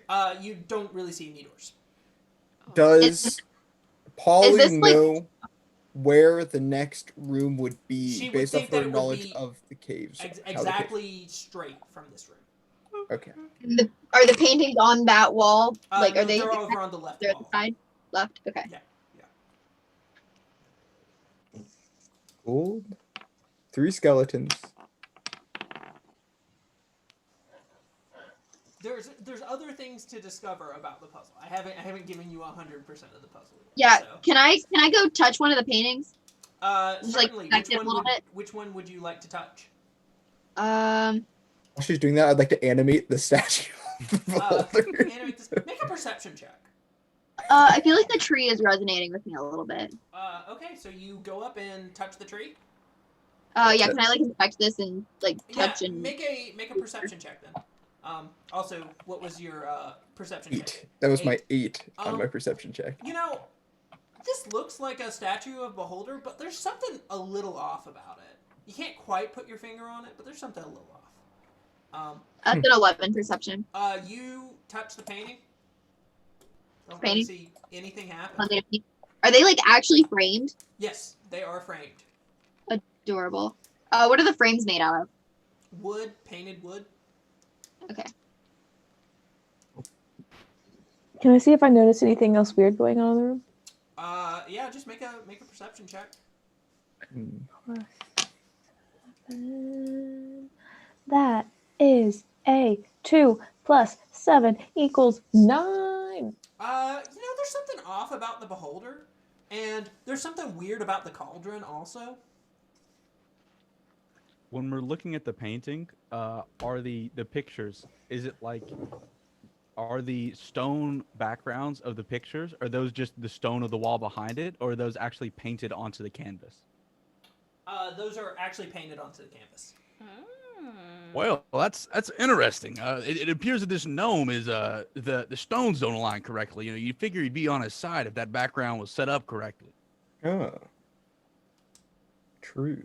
That is very true. Rory, did you notice anything about about that tree?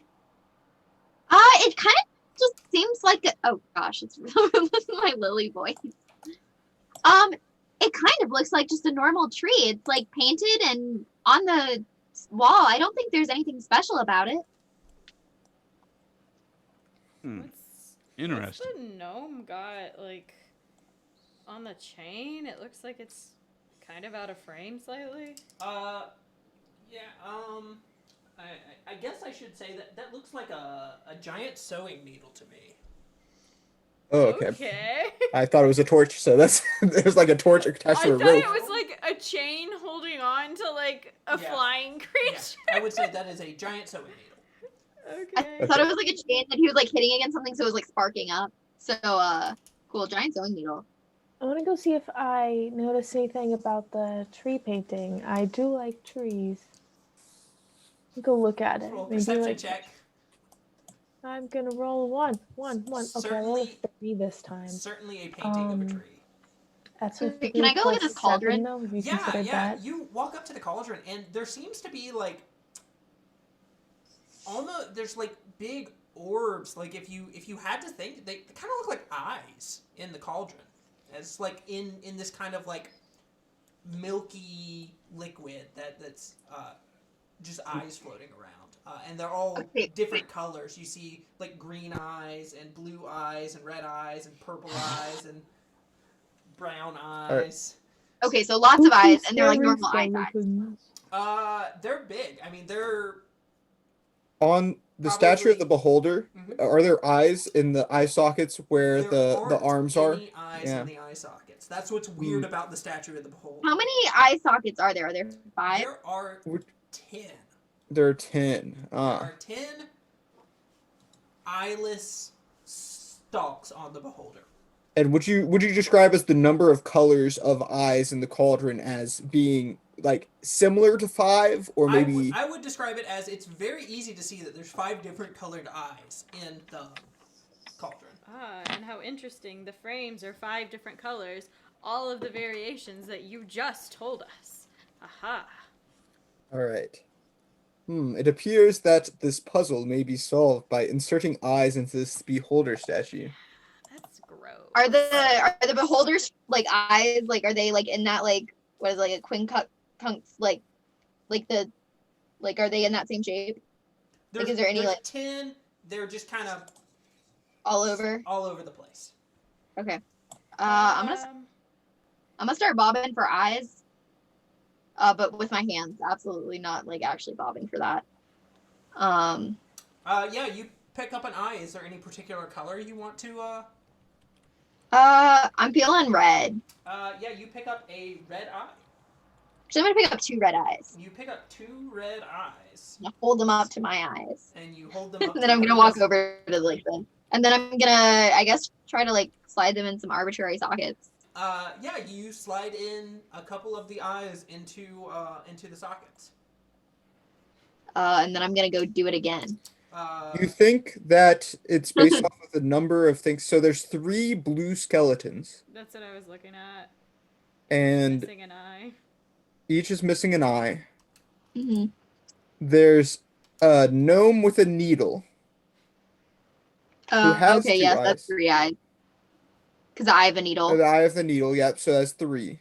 There's that dude who's riding a lion. I can't tell. It looks like he might be missing an eye. Or he's got 1 squinty. So there could be 4 eyes. So that would put us at how many total? Yeah, Chris. That'd be can we 10. get a better visualization on that. And then guy? there's a 'Cause I chest and a cannot tree. see Yeah, so his there's- face. Yes, so I mean, that's as good of a picture as I have of it. 3 blue, 3 red, and 4 green would be 10. But like, can you tell me? Do you know? Is that important to this? I mean, There's it's a 10 dude. eye sockets. Okay. Yeah, there's a total of 10 eye sockets. Yeah, so I guess, 3 blue, 3 red, and 4 green would be, I guess, the move. So I'll go grab another red and a blue one, and 2 at a time, just start doing that distribution. Okay, what would you say you were putting in? 3 blue, 3 red, 4 green. Okay. So Rory starts taking eyes out of the cauldron, putting them in, and as the 10th eye inserts into the statue, you feel the earth start shaking, and the wall from behind start coming down, and in the next room you see, dun dun dun, you see a beholder sitting on a small island in the center of a even smaller lake. Can everyone please? Even smaller lake? The Yeah, lake is smaller smaller than than the the island? I think No, that's sorry. right. In a slightly larger lake. Can everyone please roll initiative? There's a lake down there, but you don't know. Okay, that didn't suck. I will also say you see a couple of flaming skulls over here. Ooh, excellent. And there's some Dang good it. columns there. That's good. I rolled an 18. An 18. Hold on. This is number. 14, Go-Go, what'd you get? baby. 19. 19. Yami. 5. Not the Rory. lowest. Rory. I have +4 to initiative. Same. Rory. 7. 7. Greg. More than 5, and that's what matters. 18. Polly. 14. Cool. So. Go-Go. It is your turn, and I'm going to put you... There's not quite enough space. Go-Go is going to go right here.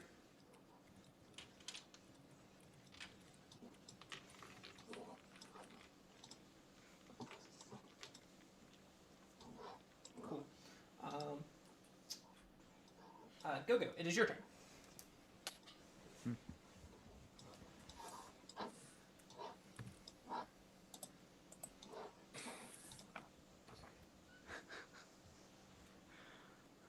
Well, I'm gonna be honest. I feel like I could probably make it to those flaming skulls. What are y'all's thoughts on that? You have 6 seconds. Just go. Just do something. Like, we don't have time for this kind of conversation. Go-Go's gonna Go-Go's gotta charge go-go. at Go-Go's gonna charge at the left flaming skull and go for a goring rush with a horn attack. So you can get up to this because you can move an additional 20 feet with your Goring Rush. Yes, sir. Well, it's a dash technically. The goring rush lets me attack. Okay, roll to hit. Oof. So that is a 4. That is a miss. Man. Well, we gave it our best shot. Greg, it is your turn. Cool. I think I'm gonna try and shoot at this beholder with my crossbow. And yeah, does a 10 hit? A 10 does not hit. Cool. Polly, it is your turn. I'm going to move forward and to the right as far as I can. Which is up around the right side of the okay. lake.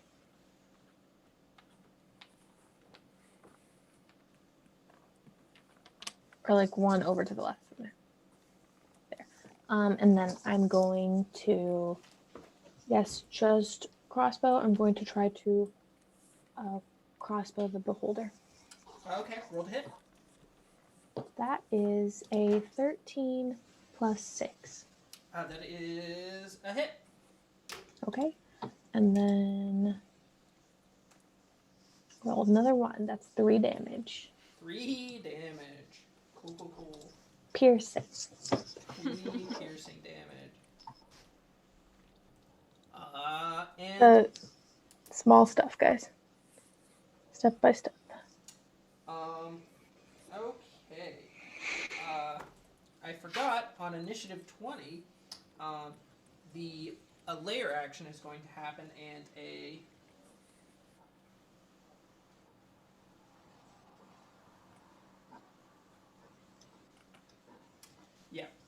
a layer action is going to happen, and you see an eye appear on this back wall, and it is going to shoot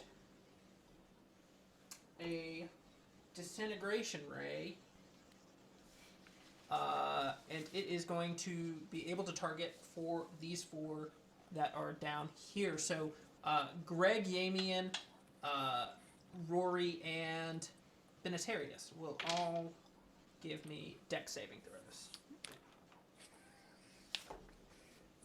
Failed. I failed again. F. I got a 9. Wait, no, I didn't get a 9. I got a 24. That's a save. I got a 12. That is a fail. Yeah. I got a 7 because I have +6 to dex saving throws. Oh my goodness That gracious. is a fail. So this is gonna It's been a rough one. That's okay.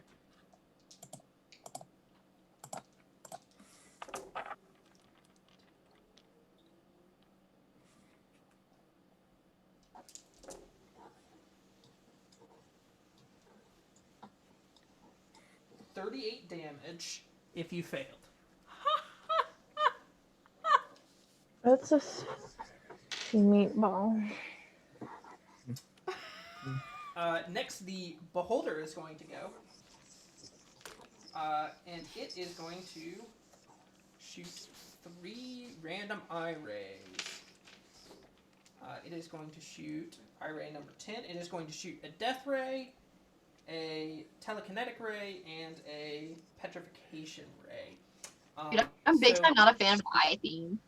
The death ray is going to go at number 1. That's going to be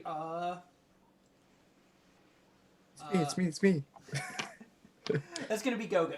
Oh no. So the death ray, go ahead and roll a dexterity saving throw.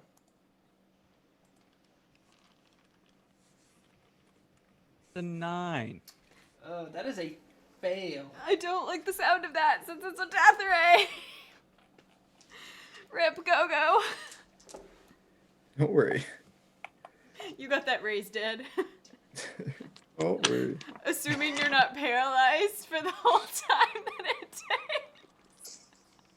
You just wait until call him the wise. Call him 34 in the wise. damage. 34. 34? 34 damage. Gotcha. Zoinks. He's gonna then target Yamian with his Paralyzed. telekinetic ray. With this paralyzed ray. Oh no. Give me a strength saving throw. Oh, that's the good one. All right, how about a 15 total? 15 total does not pass. He is going to. It's strength? Oh no. Yeah, he's going to throw you 1, 2, 3, 4, 5, 6. He's going to throw you right over there, and you are restrained.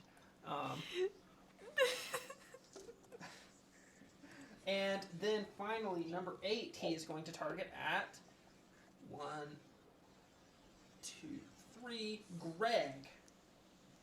I've taken so much damage. Make a dexterity saving throw. Oh man, let's go. Can I do it this time? Nope. You are petrified. You begin to turn to stone, and you are restrained. Yikes. Oh boy. Is there anything I can do to get out of this? You will have one more chance to save from it, or you will be. So you are. Or then just I can restrained. animate you. You are just restrained this turn, right? Okay. So you are not. So I just can't move? You can't move. Okay. You can still cast and, then, spells.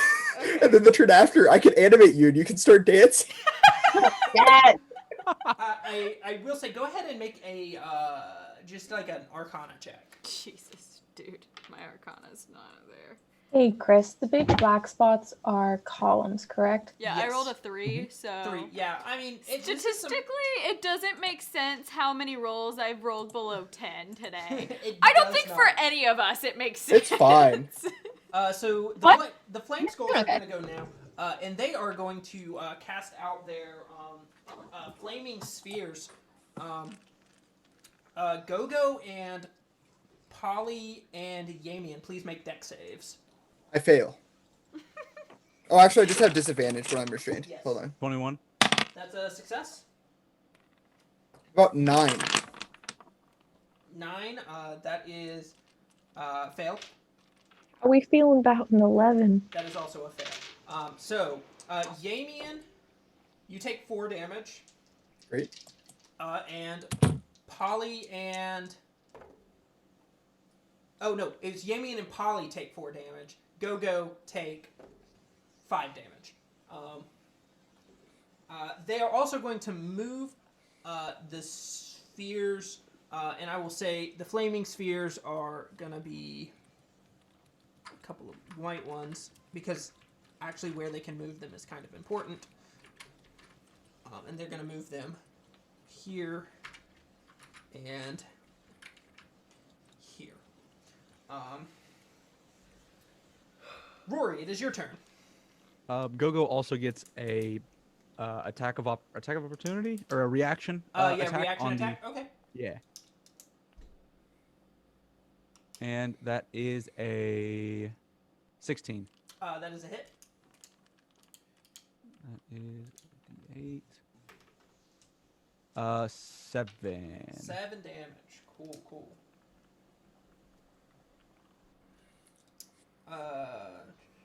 Rory, it is your turn. Yeah, so I absolutely can't reach the flaming skull people. But I'm gonna start, I guess, moving toward the one on the left. My understanding, right, is a crossbow takes a turn to load and then a turn to fire. That is not true. That is not true. The loading quality means it can only be fired once per turn. Oh, excellent. Okay. Then I'm gonna run up as far as I can, going to the left side, and yeah, what? I have a speed of 30. Excellent. And can I try to crossbow the skull on the left that I'm closest to? Yes. What? Is that going to be an issue that goes there? No. Okay, cool. Then yeah, I'm gonna shoot him. Okay, roll to hit. So one of my crossbow things is that I ignore the loading quality of crossbows with which I am proficient. Does that mean I can shoot more than once? If you can shoot more than once, then you can shoot more than once. Can I shoot more than once? I don't think so. I don't know. Yeah. Unless don't you have have multiple multiple attacks. 17, that's a hit. Great.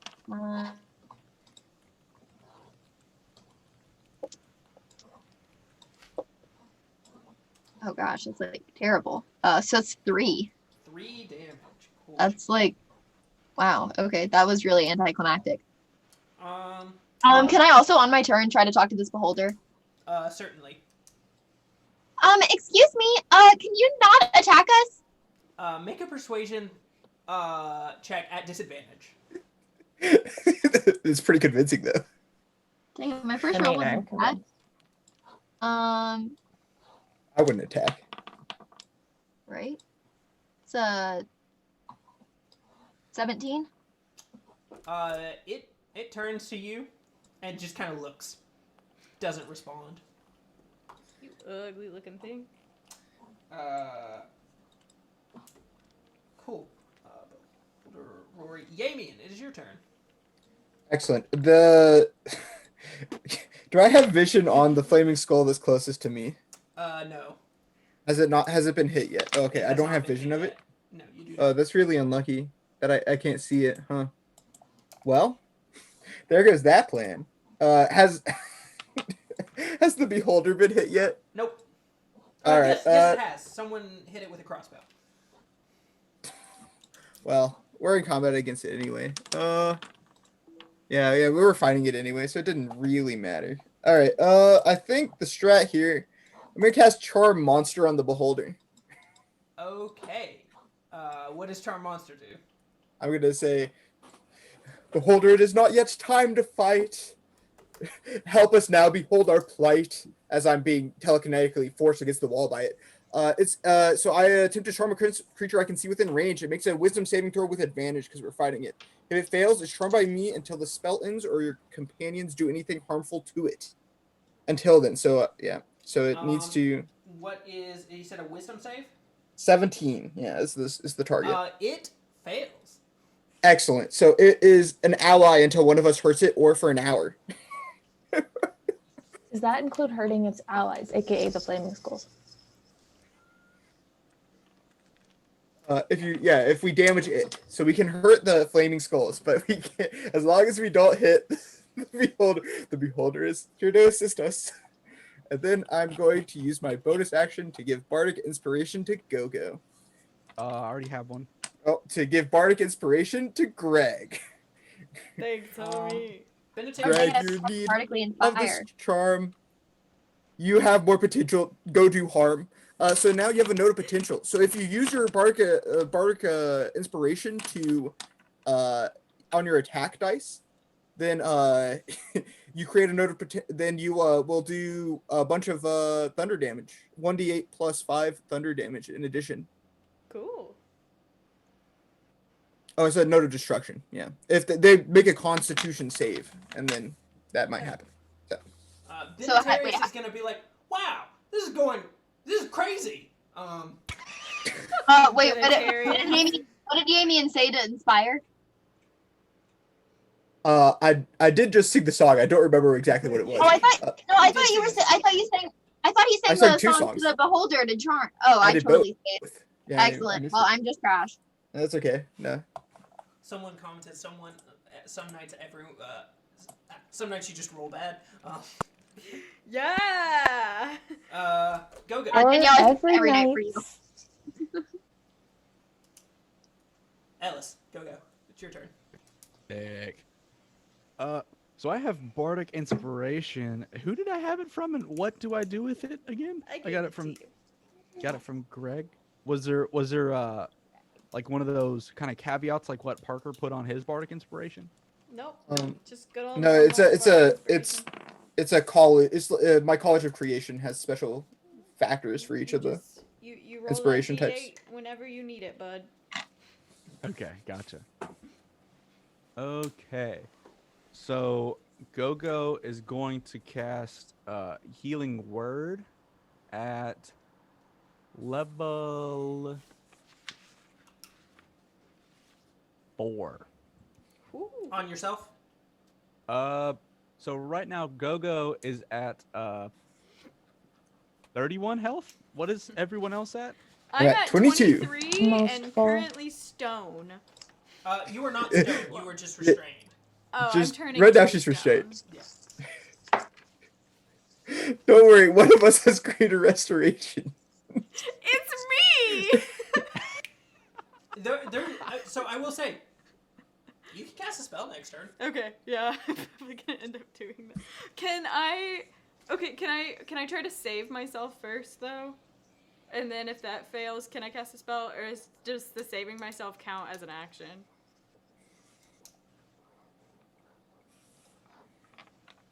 At the end of your next turn, you can cast a saving throw. Cool. Okay, so Go-Go is going to cast Healing Word on Flamian first. Yeah. Okay. Oh wait, that's crap. And it's important that I don't go down because the beholder is my friend. Okay, so that's 17. Excellent.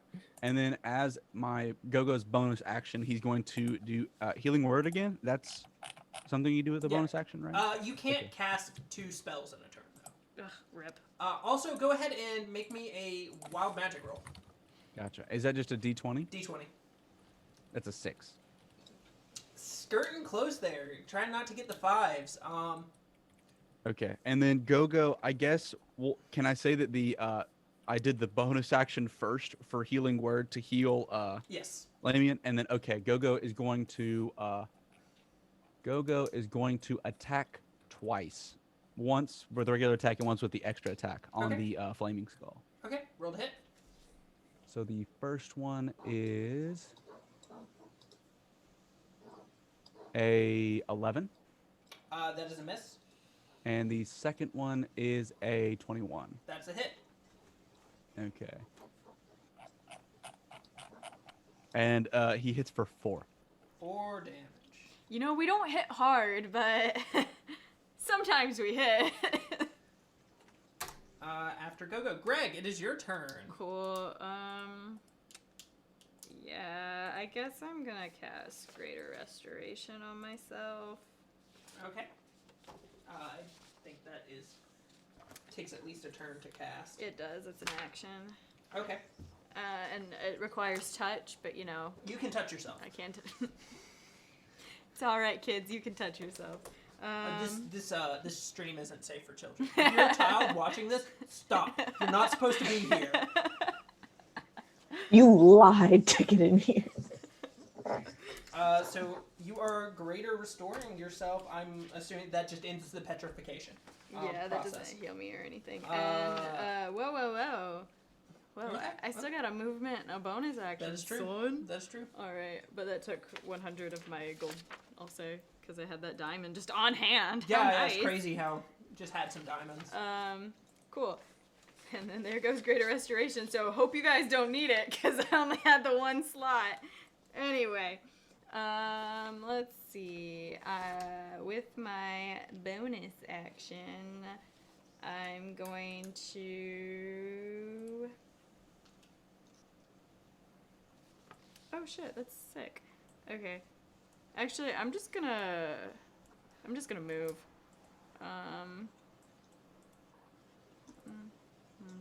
Yeah, I'm gonna go that way. 1, 2, 3, 4, 5, 6, 7, 8. Chill here with Rory. Okay, we good.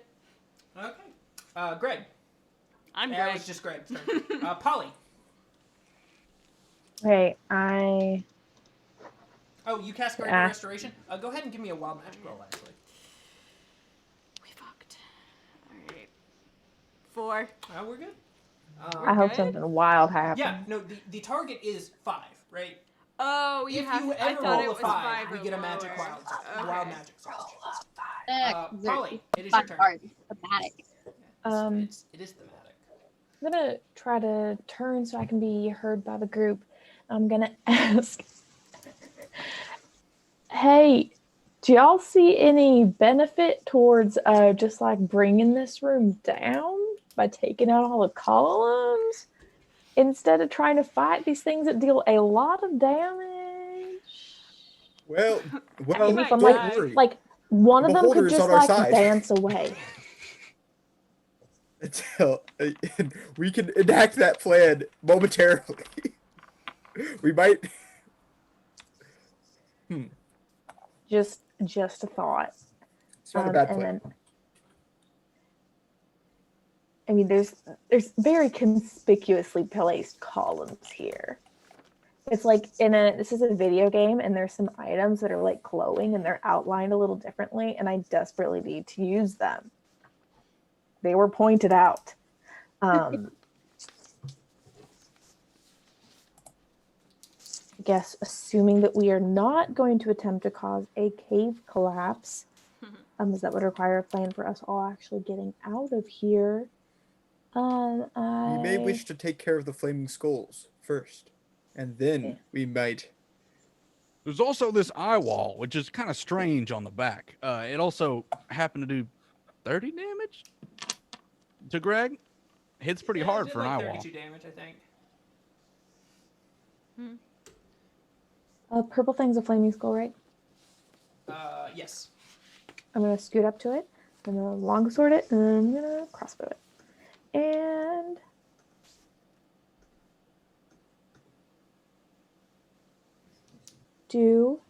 so longsword 12 plus 5. Does a 17 hit? That's a hit.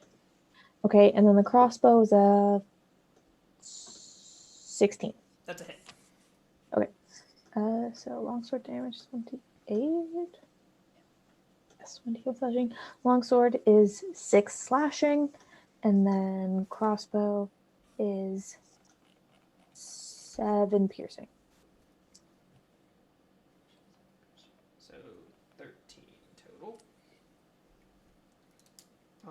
13 pointy damage. Cool. Total. The flame skulls are going to go, and they are going to go ahead and move their fireballs that are going around.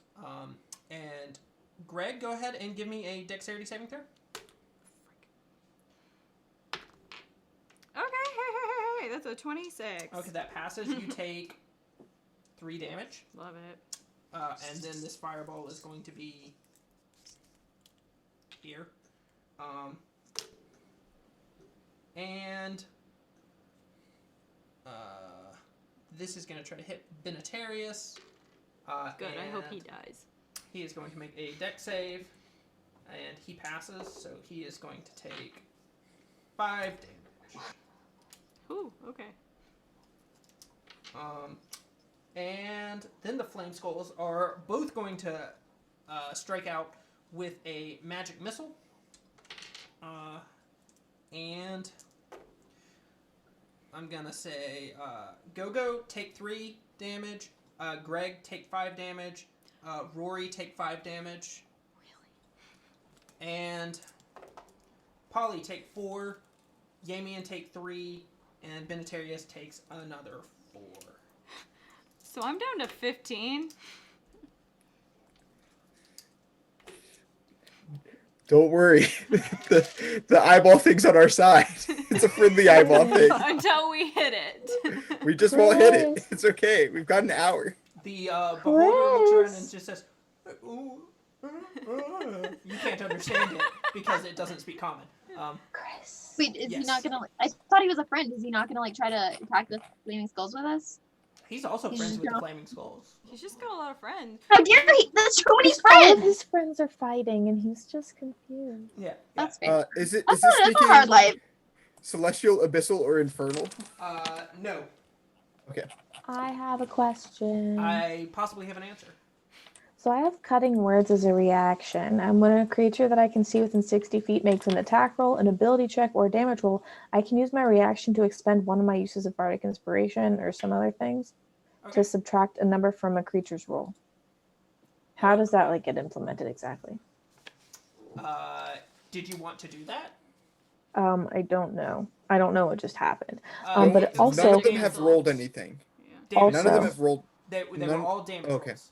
And damage Okay. rolls apply. Yeah, it says or a damage roll. It's different from just the regular from the cutting words Yeah. spell. So, do you want to decrease one of the damage rolls? I don't know. I don't think I can. You can choose to use this feature after the creature makes its roll, but before the GM determines whether the attack roll or ability check succeeds or fails, or before the creature deals its damage. Okay. So it's just like For future notice, when- I will give you an opportunity to do that. So when one of them rolls for damage or rolls for like a check against one of us, I can step in. Yep. Yeah. Rory, it is your turn. Okay, great. Who is the green person next to me? I can't remember That's our colors. Greg. That's what I thought. Okay.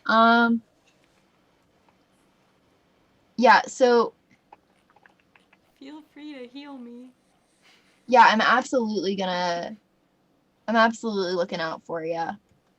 I'm gonna reach out and I'm gonna touch him and look him in the eye and try to just encourage him right in this tough battle because he's looking big time rough. And I would like to cast the heroism spell. Yeah, go ahead and what does that do? Yeah, so a willing creature I touch is imbued with bravery. Until the spell ends, the creature is immune to being frightened and gains temporary hit points equal to my spellcasting ability modifier at the start of each of its turns. When the spell ends, the target loses any remaining hit points from this spell. Okay. How long does it last? Up to a minute. Okay, so you said, what's your spellcasting ability modifier? How do I know that? 8 plus 4 plus charisma. No, it's just charisma. Oh, it's just charisma. Oh, look at that. I even wrote it out so that I wouldn't forget this. Okay, so that's 8. No. It's just charisma. Just your charisma. Just my charisma? Oh, I wrote down proficiency in charisma. It's just charisma? Does it say proficiency and charisma or just your spellcasting modifier? Or is it I level don't know. plus spellcasting modifier? If it says spell attack bonus, that's your charisma plus your proficiency. You're right. That is my spell attack modifier. Okay, just my spell. Oh gosh, I probably wouldn't have done this one then. That's not as much as other things that I could do. Yeah, spellcasting ability modifier. Okay, so that's just a +4. Yeah, so you get 4 temporary hit points. But you get them every turn. Yeah, you do get them every turn. Which is interesting because you will come back up immediately if you go down because you will get temporary hit Oh. points. Interesting. Well, assuming I don't He's invincible. die. Assuming you don't just... Yes. Also, is there anyone who's not bardically inspired right now? Oh, I forgot Or I is was. that... Okay, Look at cool. I'm bardic gonna inspiration. But What? go ahead. I'm gonna bardically inspire Polly. That was a you don't have it. Yes. Okay, I'm gonna bardically inspire Polly. Okay. Cool. I have another question about cutting words reaction. Yes. So I can use my reaction to expend one of my uses of bardic inspiration. Does that mean a bardic inspiration I've been given or bardic inspiration I can give? What am I for? One of Can your give. uses of Bardic Inspiration is something you can give. Okay. Just checking. Yami, it is your turn. Excellent. I will Well, say you are not restrained because the Beholder is your friend. excellent. Well, they're definitely my friend. Excellent work, good friend. Now it is time to call upon my great ally, Pilarius the Powerful. I'm gonna cast animating performance on this pillar that's right near me. Okay. Pilarius, you must come to life. Aid us now in our time of strife. Okay. Go ahead. Oh, we're back a few. Go ahead and give me wild magic surges for Kelsey. Oh, for yeah. Rory's spellcast. 16. We're safe. Okay, we're good. And also, Yamian. How about a 5? Oh, we got a wild magic roll. Uh-oh. If you would be so kind, roll a D100 for me.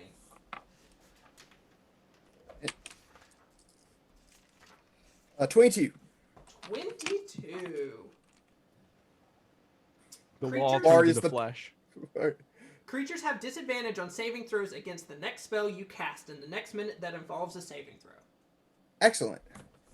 Good work. All right. Well, now for his bonus, Yamian's going. Pilarius, it is time to strike down that skull from its heights that it flies down. It you must cull. And he looks confused because he did a really bad rhyme, and that means that Pilarius the Powerful is now going to get to actually do something. Okay. It's now Pilarius the Powerful's turn. Okay. What does Pilarius do? Well, Pilarius is going to use its action to do a force-empowered slam. So it's going to try and slam down on top of this flaming skull. Okay. Parker, you raised your arm and your Zoom background pieced out for a second, and the part where under your arm, and it was a glimpse into the real world. No. Wild. That would No. never happen. No. There's no real. It's a 22 to hit. He's so that's a powerful, hit. he just broke reality. Oh, I didn't even realize you updated your Alright. background photo though. That's 15 damage from Pilarius the 15 Powerful. damage. With that, this flame skull, not looking great. Looking like it got hit pretty hard. It's also going to make a concentration check. DC 7. And it fails, so its fireball vanishes. You suck. Pilarius is then going to use its ability Endless Waltz, where it starts dancing again. Okay. After slamming down onto this flaming skull, and then it will end its Oh, so it turn. is kind of a waltz. Yeah, it's an Not just endless a waltz. dance. It just says it's a dance. Well, actually, endless waltz is the ability that lets it take the dodge action as a bonus action after attacking. So it doesn't. Its normal dance isn't necessarily a waltz, but it does a waltz maneuver to start dodging. Benitarius You is think gonna it does the tennis What gonna was- ball? stand back and say, "That was a Yeah. great job, guys." What was that, Kelsey? I'm trying to think through waltz moves that I feel would be dodgy, and the best I can come up with is the twinkle, because that one you do kind of step forward and then back a little bit. Do you think it does the Tennessee waltz? Go, it is your turn. Okay. So Gogo is going to attack the flame skull twice. Okay, roll to hit.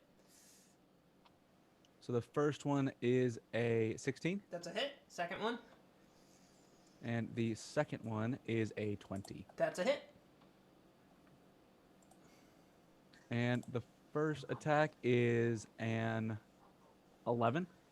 11 damage. Okay. Second attack. The second one is 9 damage. So 20 damage. And then for the bonus action, Go-Go is going to cast Healing Word on Greg. Okay. What level? At level 4. Okay. Go ahead and give me a Wild Magic Surge. Alrighty. 13. Okay, we're safe. Greg, Okay. it is your turn. Wait, how much? Well, does he let me give roll Oh, for you're the right. healing real quick. 4. So 15. I'm also going to add I'm going to use my Bardic Inspiration here.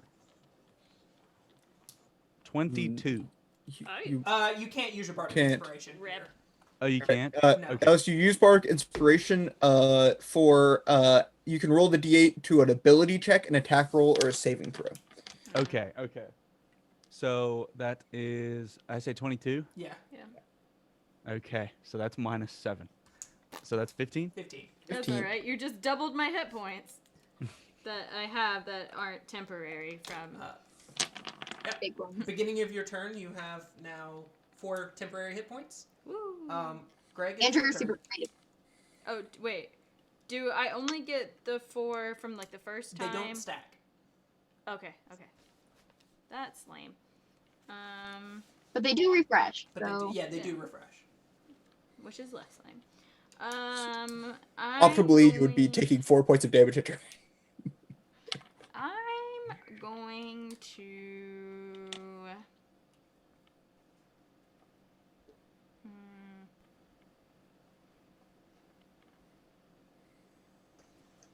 Nah. Okay.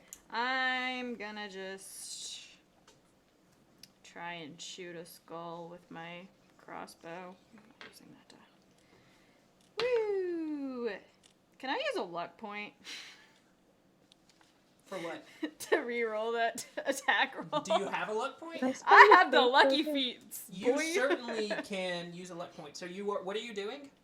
I'm trying to shoot him with my crossbow. Okay, yeah, you can use. You're a luck also point. inspired, bardically. Yeah, inspiration wouldn't have helped. Yes, just so you're aware of that. Rip, buddy. We need to Okay, use that's it. 19. That's true. I still have my plus first one. 25, yeah. Okay. And that's 1d8 plus 3. 4 plus 3 is 7. 7. Should I use my bardic? Why not? I can use it on. No, you can't You use it can't on use it on damage. We damage. just went through that. Okay. Yeah. Polly, it is your turn. Okay. I am still able to smack that skull, and that's what I'm gonna do. Okay. Roll to hit.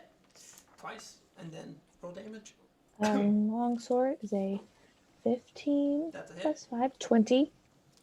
And then crossbow is a 12 plus 6, 18. That's a hit. Okay, so then d8, 3 slashing damage, and 7 piercing damage. Okay. This flame skull looking real discombobulated, I guess I'll say. The beholder's gonna just look around and just be like, but no one can Very understand useful it. of him. Polly could, right? Or is that an action? What? Don't you have the... Wait, is that a feat where you're able to understand anybody? That's don't have that. Greg, and It's a that Greg action. can when talk you to understand. people. Yeah. Action. Excuse me. Okay. The flame skulls. This flame I skull. can talk at people more accurately. I don't know what they. I don't know what they say back, but they know what I'm saying, and that's what It's matters. gonna run. Rory, can you give me a dexterity saving throw? No. Yeah. I think I'm gonna finally just burn this bardic inspiration just so like I can get the temporary hit points and also that way I can be inspired again later. So I'm gonna go ahead and tell you that it was an 18. 18. That is a pass. You take 5 damage from the fireball running into you. Take 5 damage. Okay. All right, what did you roll on your bardic inspiration die? That's an. Oh yeah, I actually didn't. I think I might have arbitrarily added a number. Hang on. Yep, I didn't do that right. I rolled a 4, so that was actually a 1 less than I told you, so a 17. Did I still pass? Yeah. Okay, cool. You get 9 temporary hit points. Yes. And you get And those it hit for- before you get hit. So Okay, and how much did you hit me for? Sorry, it was a lot of 5. numbers all at once. Yeah, hit you for Okay. 5. So you are up to 4 temporary hit points. Okay. And this.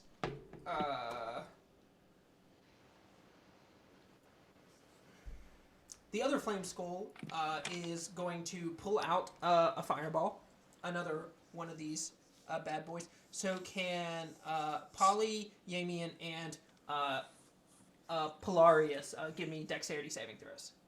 No, can't do it.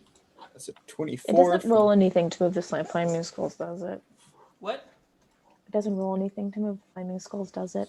It doesn't roll anything to move the fireballs. That's what I meant. Yamian passed and Polarius failed. 18.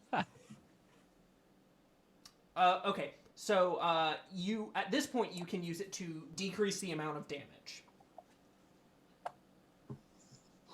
Oh. Oh, did anybody fail? Polarius did, but that's not. No. He'll be okay. You're not going to use it. Okay, if you pass, take 5 damage. If you fail, take 10. All right. And then the other Flaming Skull is going to cast with its turn. Magic Missile. And it's going to spread out, doing 4 damage to Go-Go, 4 damage to Greg, and 5 damage to Rory. Okay, so that 4 just takes up the hit temp. Mm-hmm. Yeah. And Rory, it is your turn. Gogo is also going to reactionarily attack that skull. Okay, roll to hit. Hit with a 20 That's a on hit. that. And 4 damage. 4 damage. It is looking rough. It is looking almost cracked. And what is it going to do? Rory, it is your turn. Yeah, I'm gonna. Okay, so that's the flaming skull farther away from me that's been doing all of this, though, right? They've both been doing things. Okay, they've both been doing things. Yeah, They're I guess both everyone's heavily damaged. Okay, they're both great. very Yeah, I was like, damaged. I don't know how to get over there. So okay, cool. So I'm just gonna walk over to the closest one, and try to stab him with my rapier. That's not Rory. That's not me. You can go here. I was actually gonna go on the other side of him.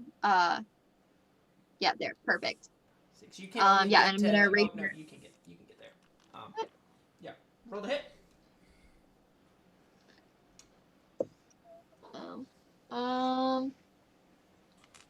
13. That is a hit. Okay.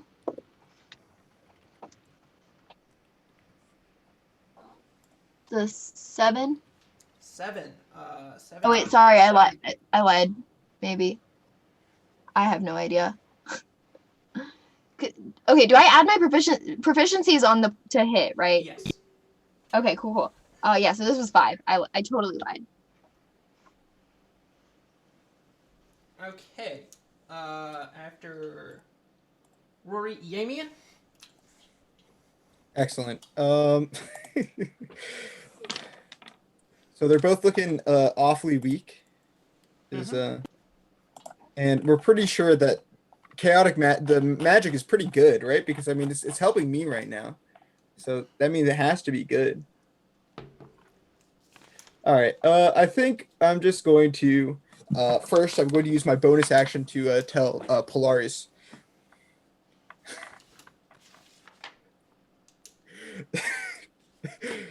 Polarius, it has come time to use your strikes. Fill that flaming skull with a feeling of yikes.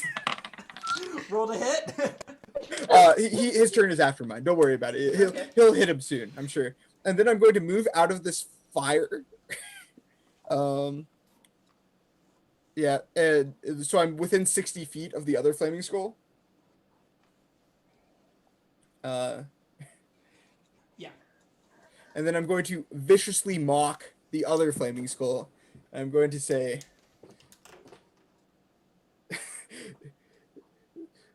Skull, you're worthless. Not even Polarius cares to hurt you. It saves. Even your friend, Wait, hold on. the eyeball thing, What's is the, going to desert you, and then it doesn't care. Wisdom Because it doesn't save? understand you. Yeah. Actually, wisdom save versus 19. So it needs to make a 17, but it's at disadvantage, right? Because I have the You are wild magic. correct. It fails. I want to take away from its roll. Oh. Okay. It failed. It's a. So it takes 2d4 damage. Should I roll that, or are you still rolling that? Go ahead and roll it. All right, 3 and 1. So four mawkish damage. And he also has disadvantage on his next attack roll again. Cool. Mm-hmm. And then Polarius, the powerful, is going to make a smashing attack on this other skull, and he rolled in that one. So that he's going to go back to dancing. He's going to go back to dancing. Yeah, as you do. I mean, just dance it off, man. Benatarius is going to Cast a spell, do something, dude. He's gonna run over here. It's not time. Don't make it. He's going to cast a spell on this stupid eyeball creature.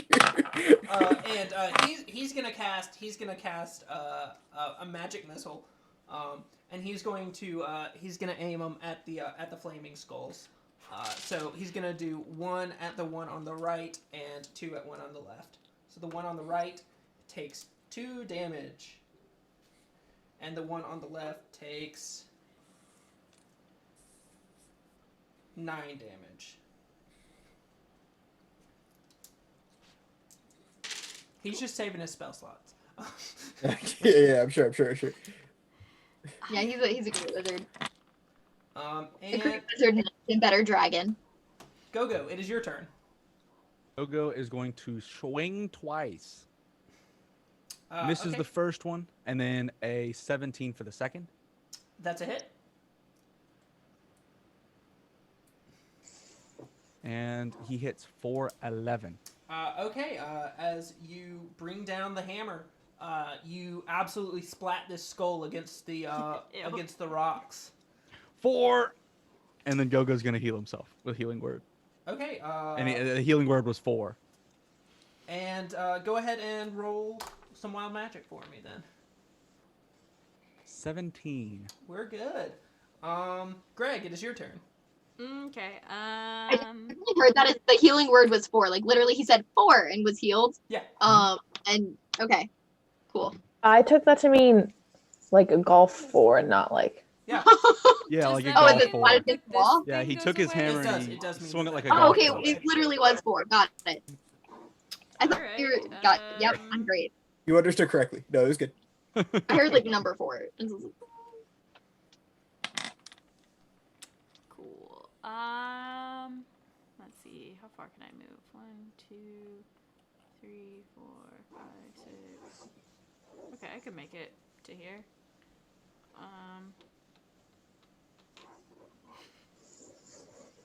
I'm going to. I don't know why I haven't done this. Oh, because I haven't really been in melee range. That's why. Okay, so I'm gonna use my flame tongue. And so, as a bonus action, I'm going to speak the magic sword's command word, which I have chosen to be flame up. And my sword's going to catch on fire. And now, with the rapier, I should have, like, the rapier damage stats plus 2d6 fire damage. Okay, roll the hit. Cool. And you can use your bardic inspiration when you're rolling to hit. That I can. And I don't need to, I don't think. 6 plus 6 is 22. 16 plus 6 is 22. Yeah, that's a hit. Okay, so now I have There is no way that you can roll less damage than it has. So sick. go I'm ahead and- still gonna do it. Still gonna roll. Let's go. Woo! Okay, 6 plus 3 is 9 plus 3 is 12. You feel as you kill it as if you almost did 12 times as much damage as you needed to actually kill it. Greg doesn't tell anyone that. So technically, Did you just see that master hit? Yeah, should we be out of combat?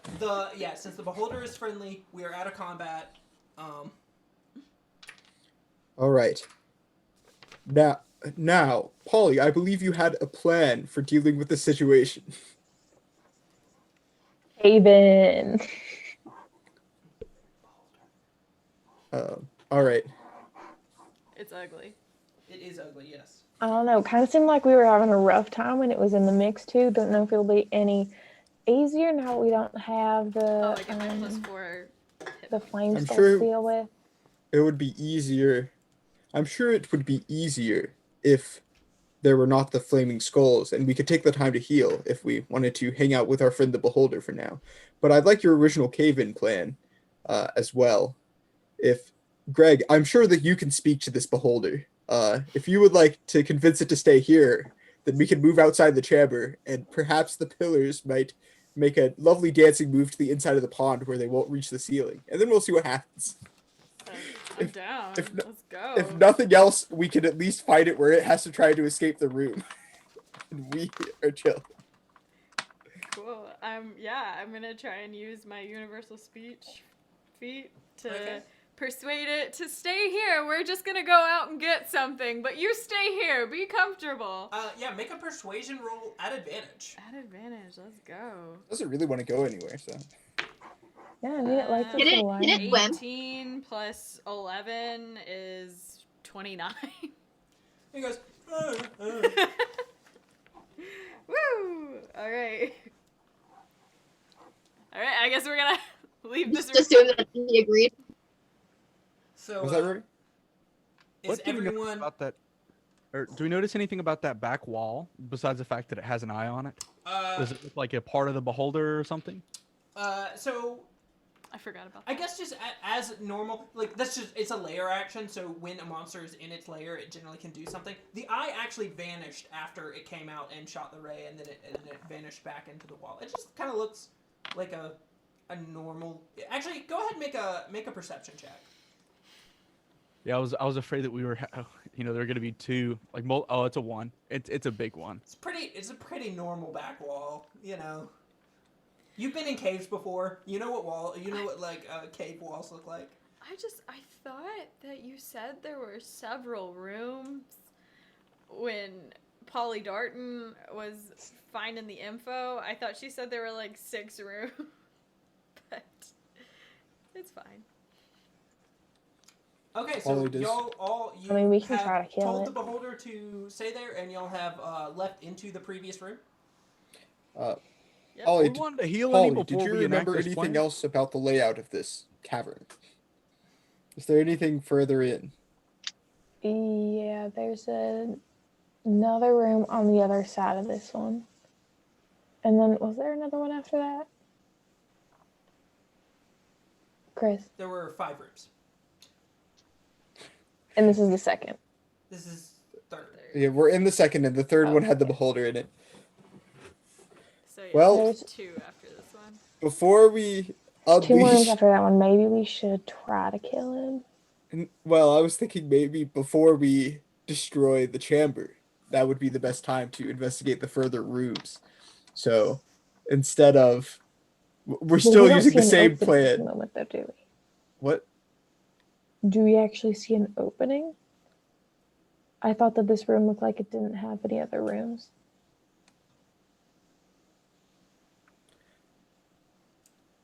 Gogo did not see any particular... Well, I was looking at the through to wall the earlier, next and room.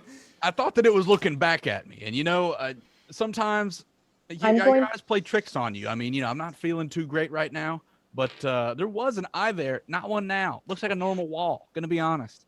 I'm gonna go look for a doorway or something near where I sort of sense that there should be a room. earlier. Yeah, go ahead and make an investigation roll at advantage. 1 is a 13, 1 was a 3. My bonus is 3, 16. Yeah, you Less than find excellent. a little hidden door, and you push it. You can push it open if you would like to. I'm gonna push it open. You push it open, you look down, and you see kind of a hoard of treasure, and also a couple people. Are they I didn't friends? sense the people earlier. Can you Where'd sense they just be? normal people? I don't think you asked about people. People was on the list. I also didn't ask about undead, and you told me about undead. You did ask about it. Goals. You asked how many undead. After Chris said they were undead. Yeah. Okay. After Chris Yeah, said it, there's a it's couple okay. people back here.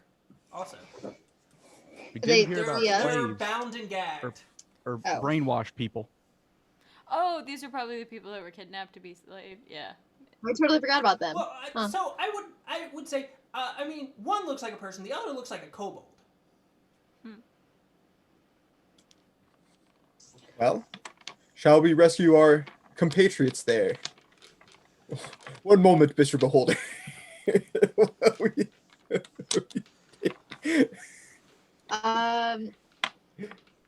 Hello. We're here to help you. Are you guys okay? Yeah, that's basically they're kind of like backs are turned to you, and they're kind of like squirming, but they can't like flip over or anything. Okay. I guess I'm gonna go walk over and ungag somebody. As you walk over, you notice a face you recognize from your home, and as you turn, you see the long beard of Methuselah, bound in this cave, and then you look over at the kobold. And, well, look at that! There's Benetarius, bound and gagged in this cave. But Benetarius is... Benetarius, do you have anything to say about this? Benetarius is slowly backing up. Polarius, would you look after Benetarius for a moment? You see Polarius walk back over, dances over, and He grooves on over. It's popping time. you see this Benetarius is continuing to move over. We're gonna drop back into initiative order here and say, Gogo, it is your turn. Crap. I have the perfect dance. One moment, let me post this dance. What? Crap. Quickly.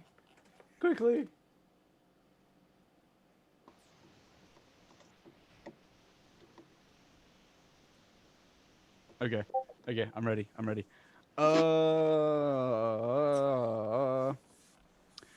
Go is going to run up and try and grapple. Okay. Roll an opposed athletics check. Oh, nat 20. Yeah, you totally grapple him. Hey, buddy, where you going? And then I guess as the bonus action, he's also going to heal himself.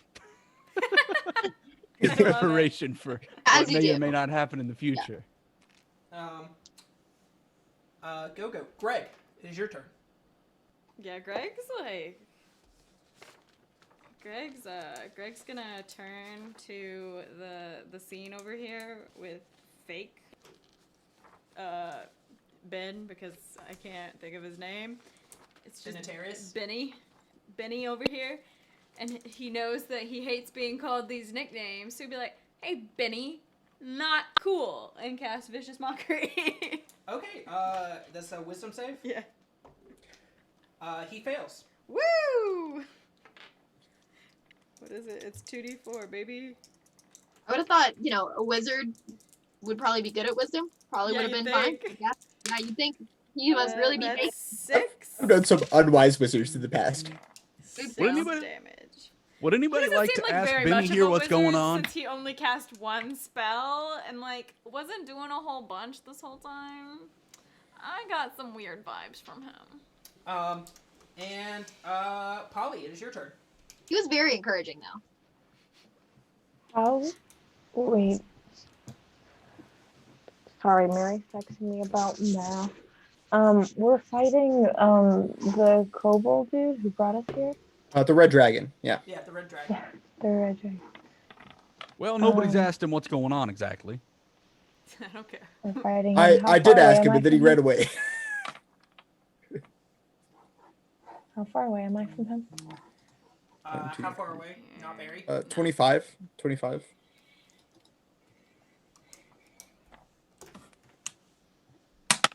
Actually, square everyone up. Square up. Square up.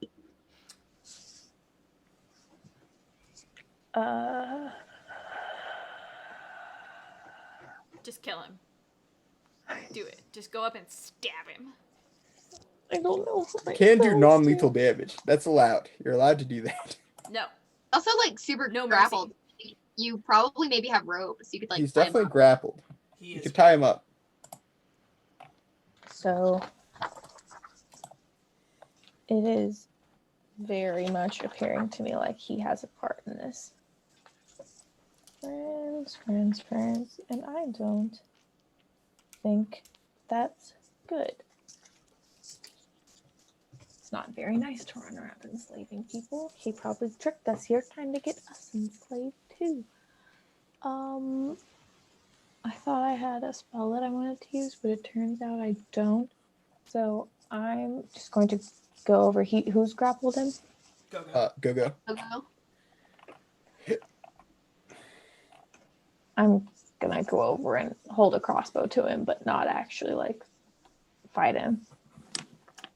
Okay. All intimidatingly and say, "What do you think you're doing?"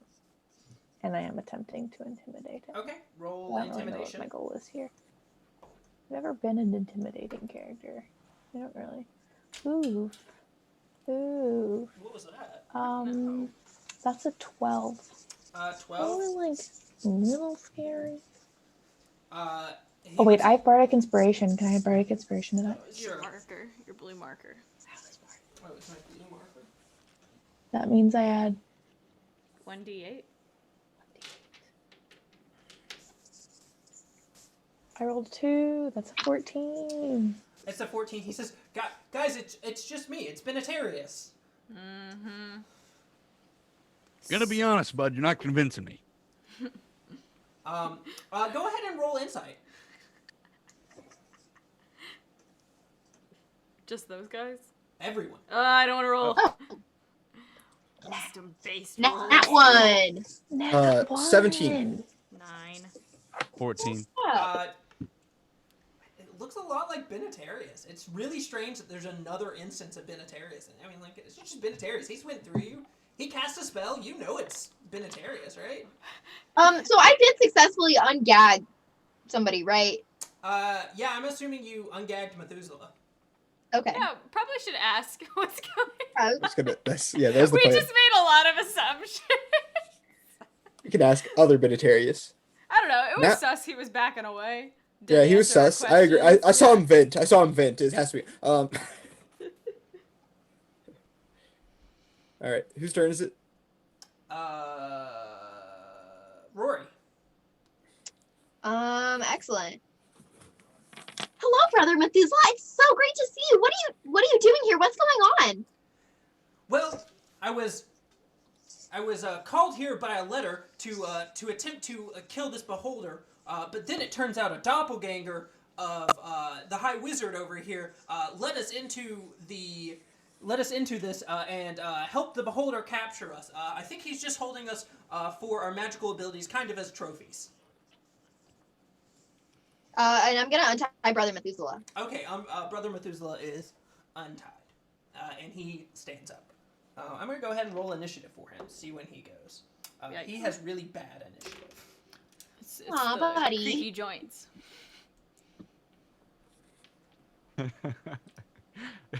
He Greg may be is old, but eyeing he's the joints, sprightly. ready to kick him in. Yeah, he joins the order at the last spot. Yamian, it is your turn.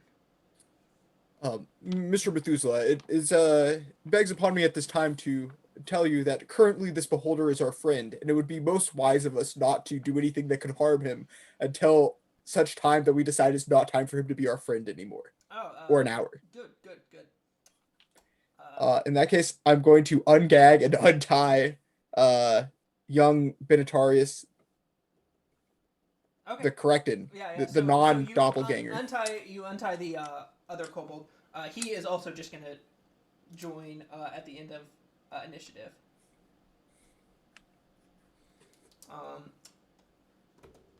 Benetarius is going to attempt to get out of being grappled. Go ahead and make opposed athletic. He rolls disadvantage on my. I was gonna say I would just like to use my bonus action to give bardic inspiration to whoever just used it. Somebody used it just a second ago. Do that.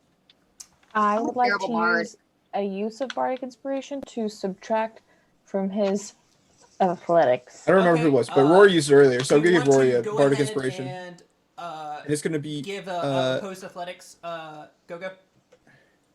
let's Yes, see. I can roll that. Wait, am I I'll rolling it? Or give do you I another give you a number? protection. He's rolling and you're rolling, so it's opposed athletics. Okay, so that is a 27. Okay. He remains restrained. Between Oh, you're looking a little having feisty it there. decreased, I will say he rolled pretty poorly. And then Brother Methuselah is gonna come and walk out. I'm gonna trade the beholder back to being black, and Brother Methuselah is gonna be a little purple guy there. And he comes out and he says, "That's the doppelganger." And he immediately casts. This is not even the right book.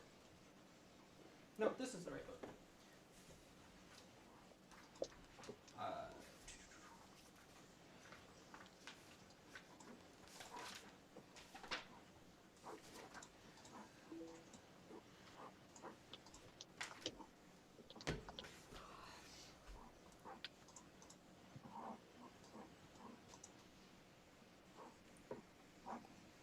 He's gonna cast Magic Missile and aim it all at the doppelganger.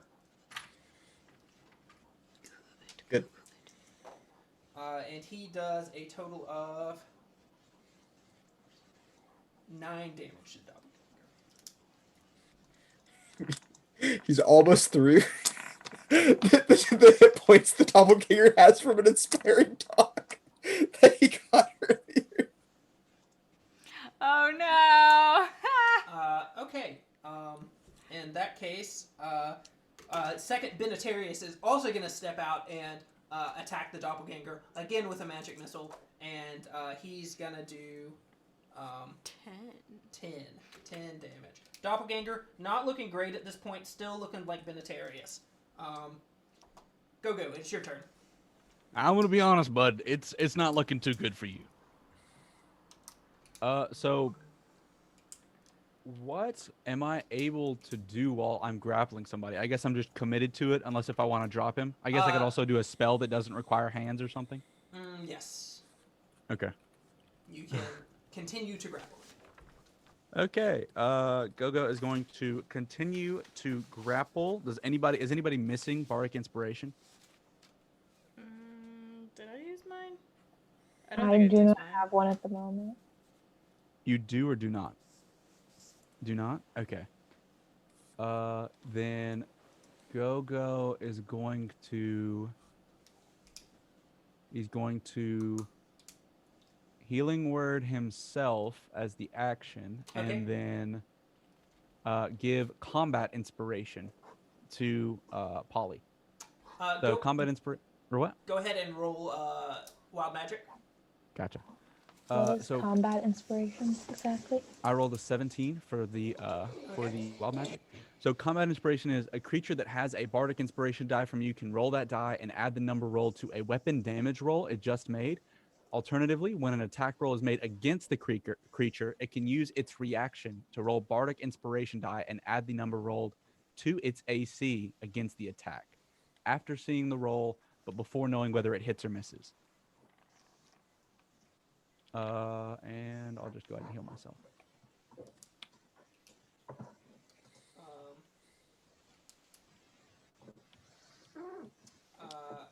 Then Fake Benetarius, I believe it's... Oh no, I'm jumping way down. Greg, it's your turn. Yeah, what? I'm going to... Let's see here. I got some spells I'm looking at. That's not that.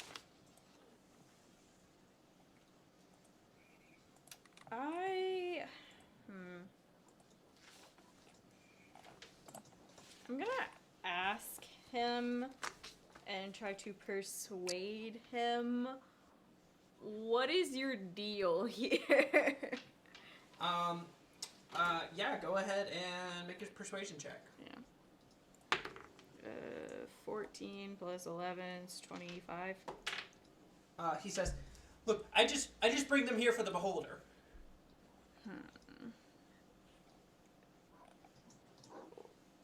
Why? Alright, I don't like that answer, so Greg's gonna walk over here and yeah, I'm gonna. You mean over here? Oh, he's this Yeah, one. he's white. Yeah, it's okay. Yeah, and I'm gonna stab at him with Okay, roll to hit. my thing. Yeah, Hey, do you have bardic inspiration? I For do. stab. Yeah, 11 plus 6 is 17. That is a hit. Cool. All right, 1d8 and this. Okay, 6, 1, 7, 8 plus 3 is 11. 11 damage. He is looking rough at this point. Get it.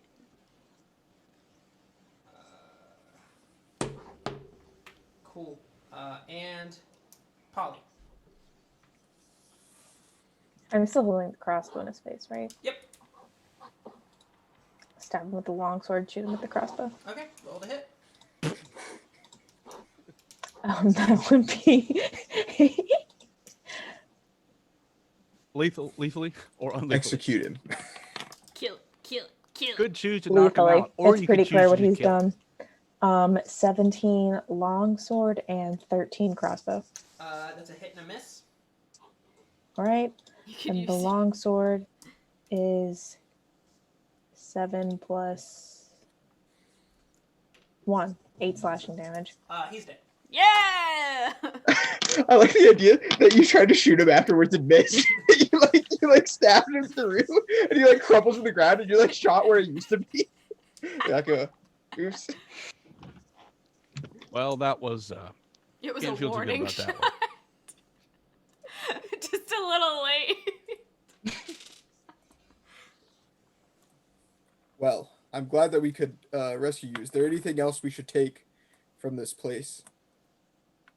Let's get that treasure. Yeah.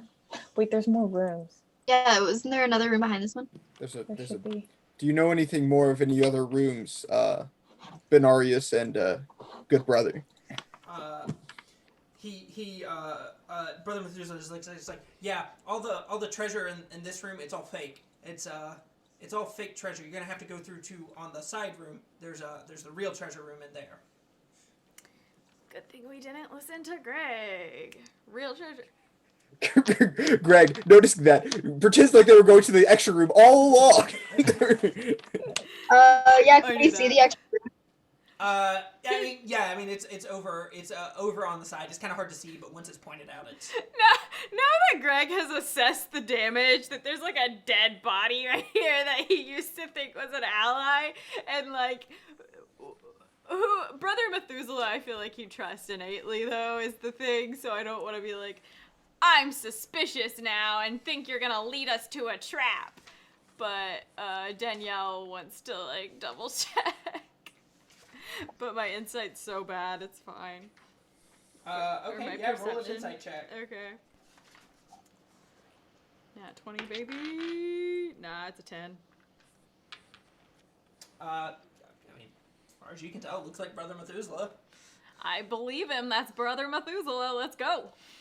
All right. Well, let us gather these things, and then we will have to abandon our good friend, the eyeball creature. Peace out, homie. Okay, so in the treasure room, you find 12,000 gold pieces worth of gems, a Vorpal sword. What's that? It's a magic item that's a pretty good sword, and a good old portable hole. Portable hole! Can we, Ooh, in case we come across any fire elementals. Yeah, apparently the inside's flammable. Who knew? 2, 3, 4, 5. Okay, so 5. So each of us get 6,000 of the gold piece worth of gems. He said 12K. 12K. He said 12K. 12,000 total. 6 times 5 Is is not 30. 30. I was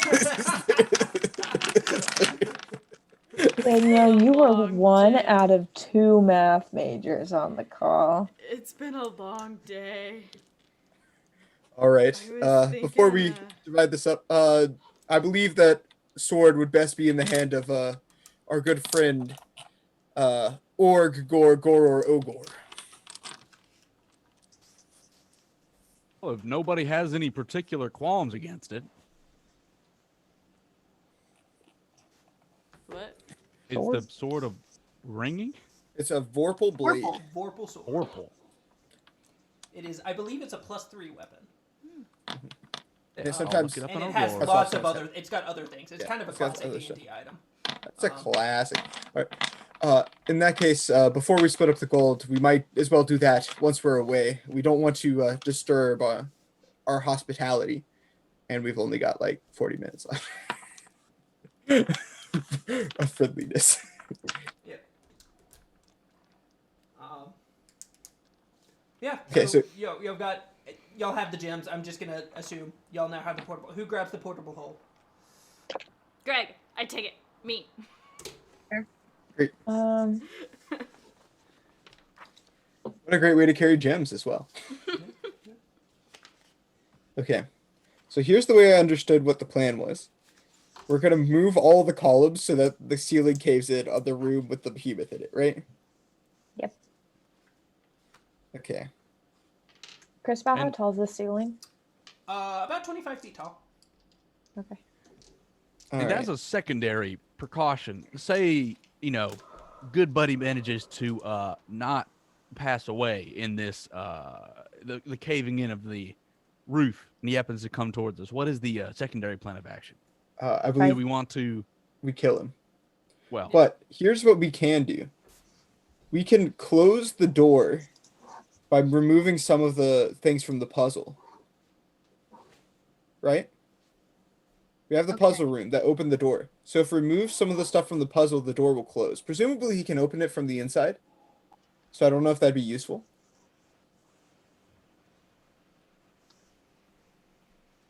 I don't know that that would be the most useful thing because even if he, if he could get through the inside, if he could come through, Yeah. we would fight him as he opens the door, which maybe could have some advantage because he would have the door closing ability. However, I do kind of wonder that how would we know if he's quietly Yeah. sneaking out? We wouldn't have a great way to verify. I think it'd be better to leave the door. I think what would be best would be to leave the door open and then watch him as the Mhm. rebel pouts upon him, as is our duty, and attempt to stop him. Hand on an eyeball, ready to go if necessary. Yeah. All right. So here's the plan. I've got this ring of the ram, right? So if it looks like he's going to try to run out of the collapsing room, I'm going to push him back by shooting a massive ram at him. Sounds like a fun thing to Okay. do. And so it's going to use all of my available spell slots left. I'm going to have all of my 4th and 3rd level spells are going to be gone. Moving pillars around. I can also attempt to take some out with Thunderwave or something. Yeah, but I feel like it's less likely to be seen as damage if the friendly pillar comes to life, and then Yeah, but hurting the pillar isn't hurting him. that's true. well, I we mean, still we have a hurt little his bit of friends time. and that. I think I might feel a little speech coming on. In 10 minutes. Wait. Do we all have motivational speech? No, inspiring leaders a feat that Okay. I have motivational speech. I have motivational speech. I don't have that one. I'm a pure Okay, bard. guys. I was It's on time Bard's Club. for TED Talks. One after another. Let's go. That's how TED Talks work. Okay. So I guess we gather outside of the door Okay. and As a group, you Explain the gather plan outside to- of the door. And We Gogo explained gives the a plan rousing to, speech that gives everybody 5 additional hit points and advantage on wisdom saving throws. Oh Yeah. wait, you Like actually that? do this? And advantage on the next attack roll made. Yes. Polarius, I don't think can fit through the door to leave. So, Oh, He you're can lie correct. down and take a nap. yeah, I was just gonna say Polarius is going to lay down, and then his excellent friend, What's he doing? that's The also worm? on the right Oh. side of the room. He's going to suddenly be still as his friend Obelisco.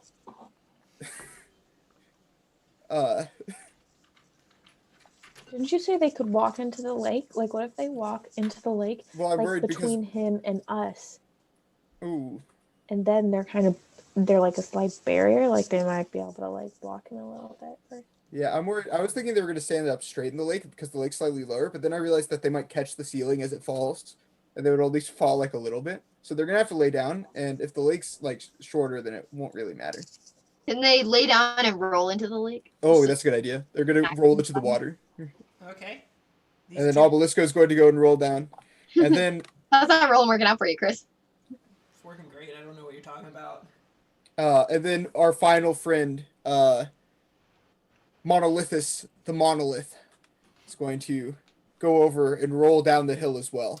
So as Monolith, the monolith, falls down, you hear a massive cracking, and the ceiling falls down. And I'm gonna say this is going to do 20d6 damage to the beholder as the rubble from the ceiling falls down, which is 77 damage to the beholder, and 77 is. Let me look at Chart Monster. Hold on. At this point, the beholder has realized your plan and realized that this was an attack made upon him. Don't look We at didn't my attack him. notes. We didn't attack him. The lair attacked him. Ah!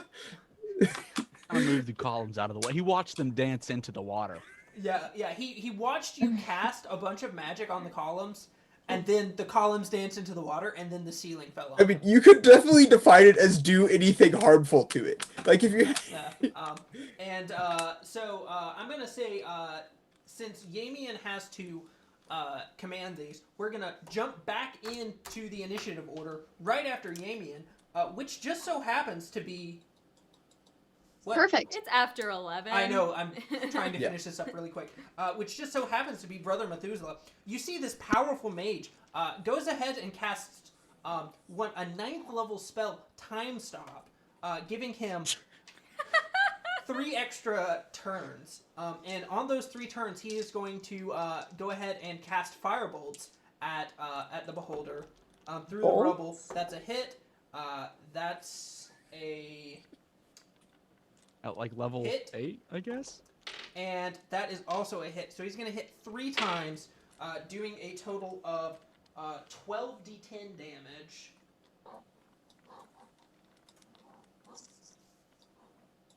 Stronger than a cave-in. Yeah, and this, and this knocks it down to 3.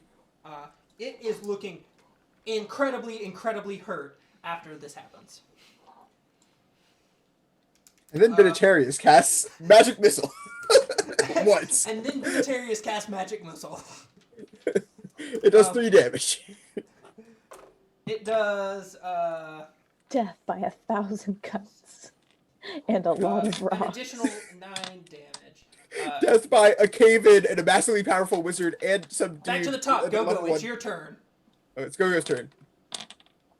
Okay. So the cavern still exists. Yes. It's just some has caved in. Yes. Okay. I guess. I guess the you can see sunlight up top, right? Like the roof caved in, and you can now see sunlight up top. Okay. And also a question. So the Vorpal sword. What did you say that the damage and everything was for it, and the attack? It is a +3 sword, so it's +3 to hit on top of everything else, and it is also a +3 damage on everything else. I think We are very far away from it, though, so it may Yes, not yeah. be in range of Yeah, stabbing. I was just curious about Warhammer versus Vorpal sword, and it is at 1d8. Yes. It is a longsword. Okay. So actually, I don't know if it has other utility, but actually it does less for. Well, actually, I don't know. In strength, my strength. Your strength is added to it. Okay. Okay, so it's actually I think it's about similar with the warhammer. It cuts off the creature's head on at 20. I Yes. posted it in the chat. Ah. Except okay, I that was you scrolled really up. can't cut off the beholder's head because they're just a head. So it would just do an additional shitload of damage. 60. I mean, if they're just a head and you cut off the head, it can't survive, right? Or does that just mean you cut off its feet? Yeah. It doesn't Yeah, have that'd be feet, more. It just kind of floats. Well, Your turn, though. Okay, so Spieler is going to run up to Spieler's the. gonna do nothing. It's Gorer. Excuse me, definitely not Spieler. But Gogo is going to run up to the the forgot the name of it. Edge of the water. He's gonna run into the lake and then run quickly, Island? swim quickly Beholder? Swim to the quickly. beholder. To the beholder, and then he is going to attack twice Okay, roll to hit. with the Vorpal sword. Okay, and 24 That's a hit. and a nat 1. That is a miss. Sick. Okay, and with the Vorpal for damage.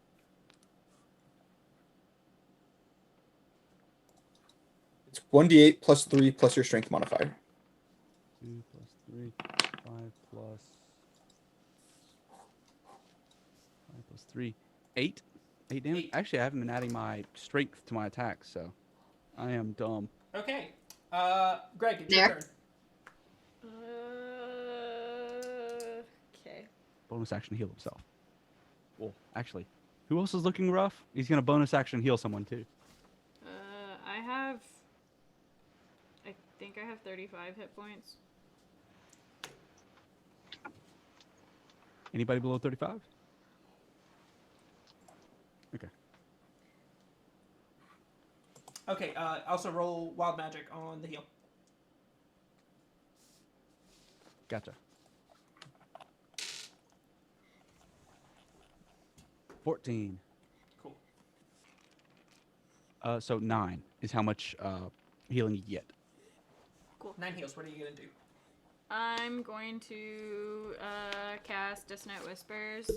And can I use, as a bonus action, I'm going to expend a use of Bardic Inspiration and roll the die and subtract that from their Wisdom saving throw. Okay. Okay, roll the die. I didn't need it. Oh, well, it's fine. Hopefully this is done. 3. Yeah, he fails. Yeah. And then it's Dissonant Whispers is how much damage?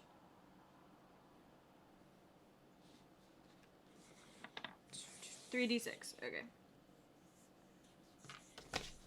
Shoot. Okay. He's dead. Okay, cool. Excellent work, Greg. With some dissonant whispers going off his head, you see this beholder just kind of implodes on itself and is completely and totally dead. Greg, You see two guys. its eyeball kind of like plops out in front of its face and is a collectible item. Greg's gonna pick it up. Yeah, so... The spoils of victory. The Legend of Zelda item fee plus da da da da. So, This this is a large beholder's eye. It is one time a day for free. You can cast anti-magic field, and while you are attuned to it, you cannot be surprised. Cool. So after defeating the beholder, you gather up all your things and you make your way back to the tower, and you spend your time the next month of time helping out the villagers for any other problems they may have. Thanks everyone for tuning into the stream. Have a good night.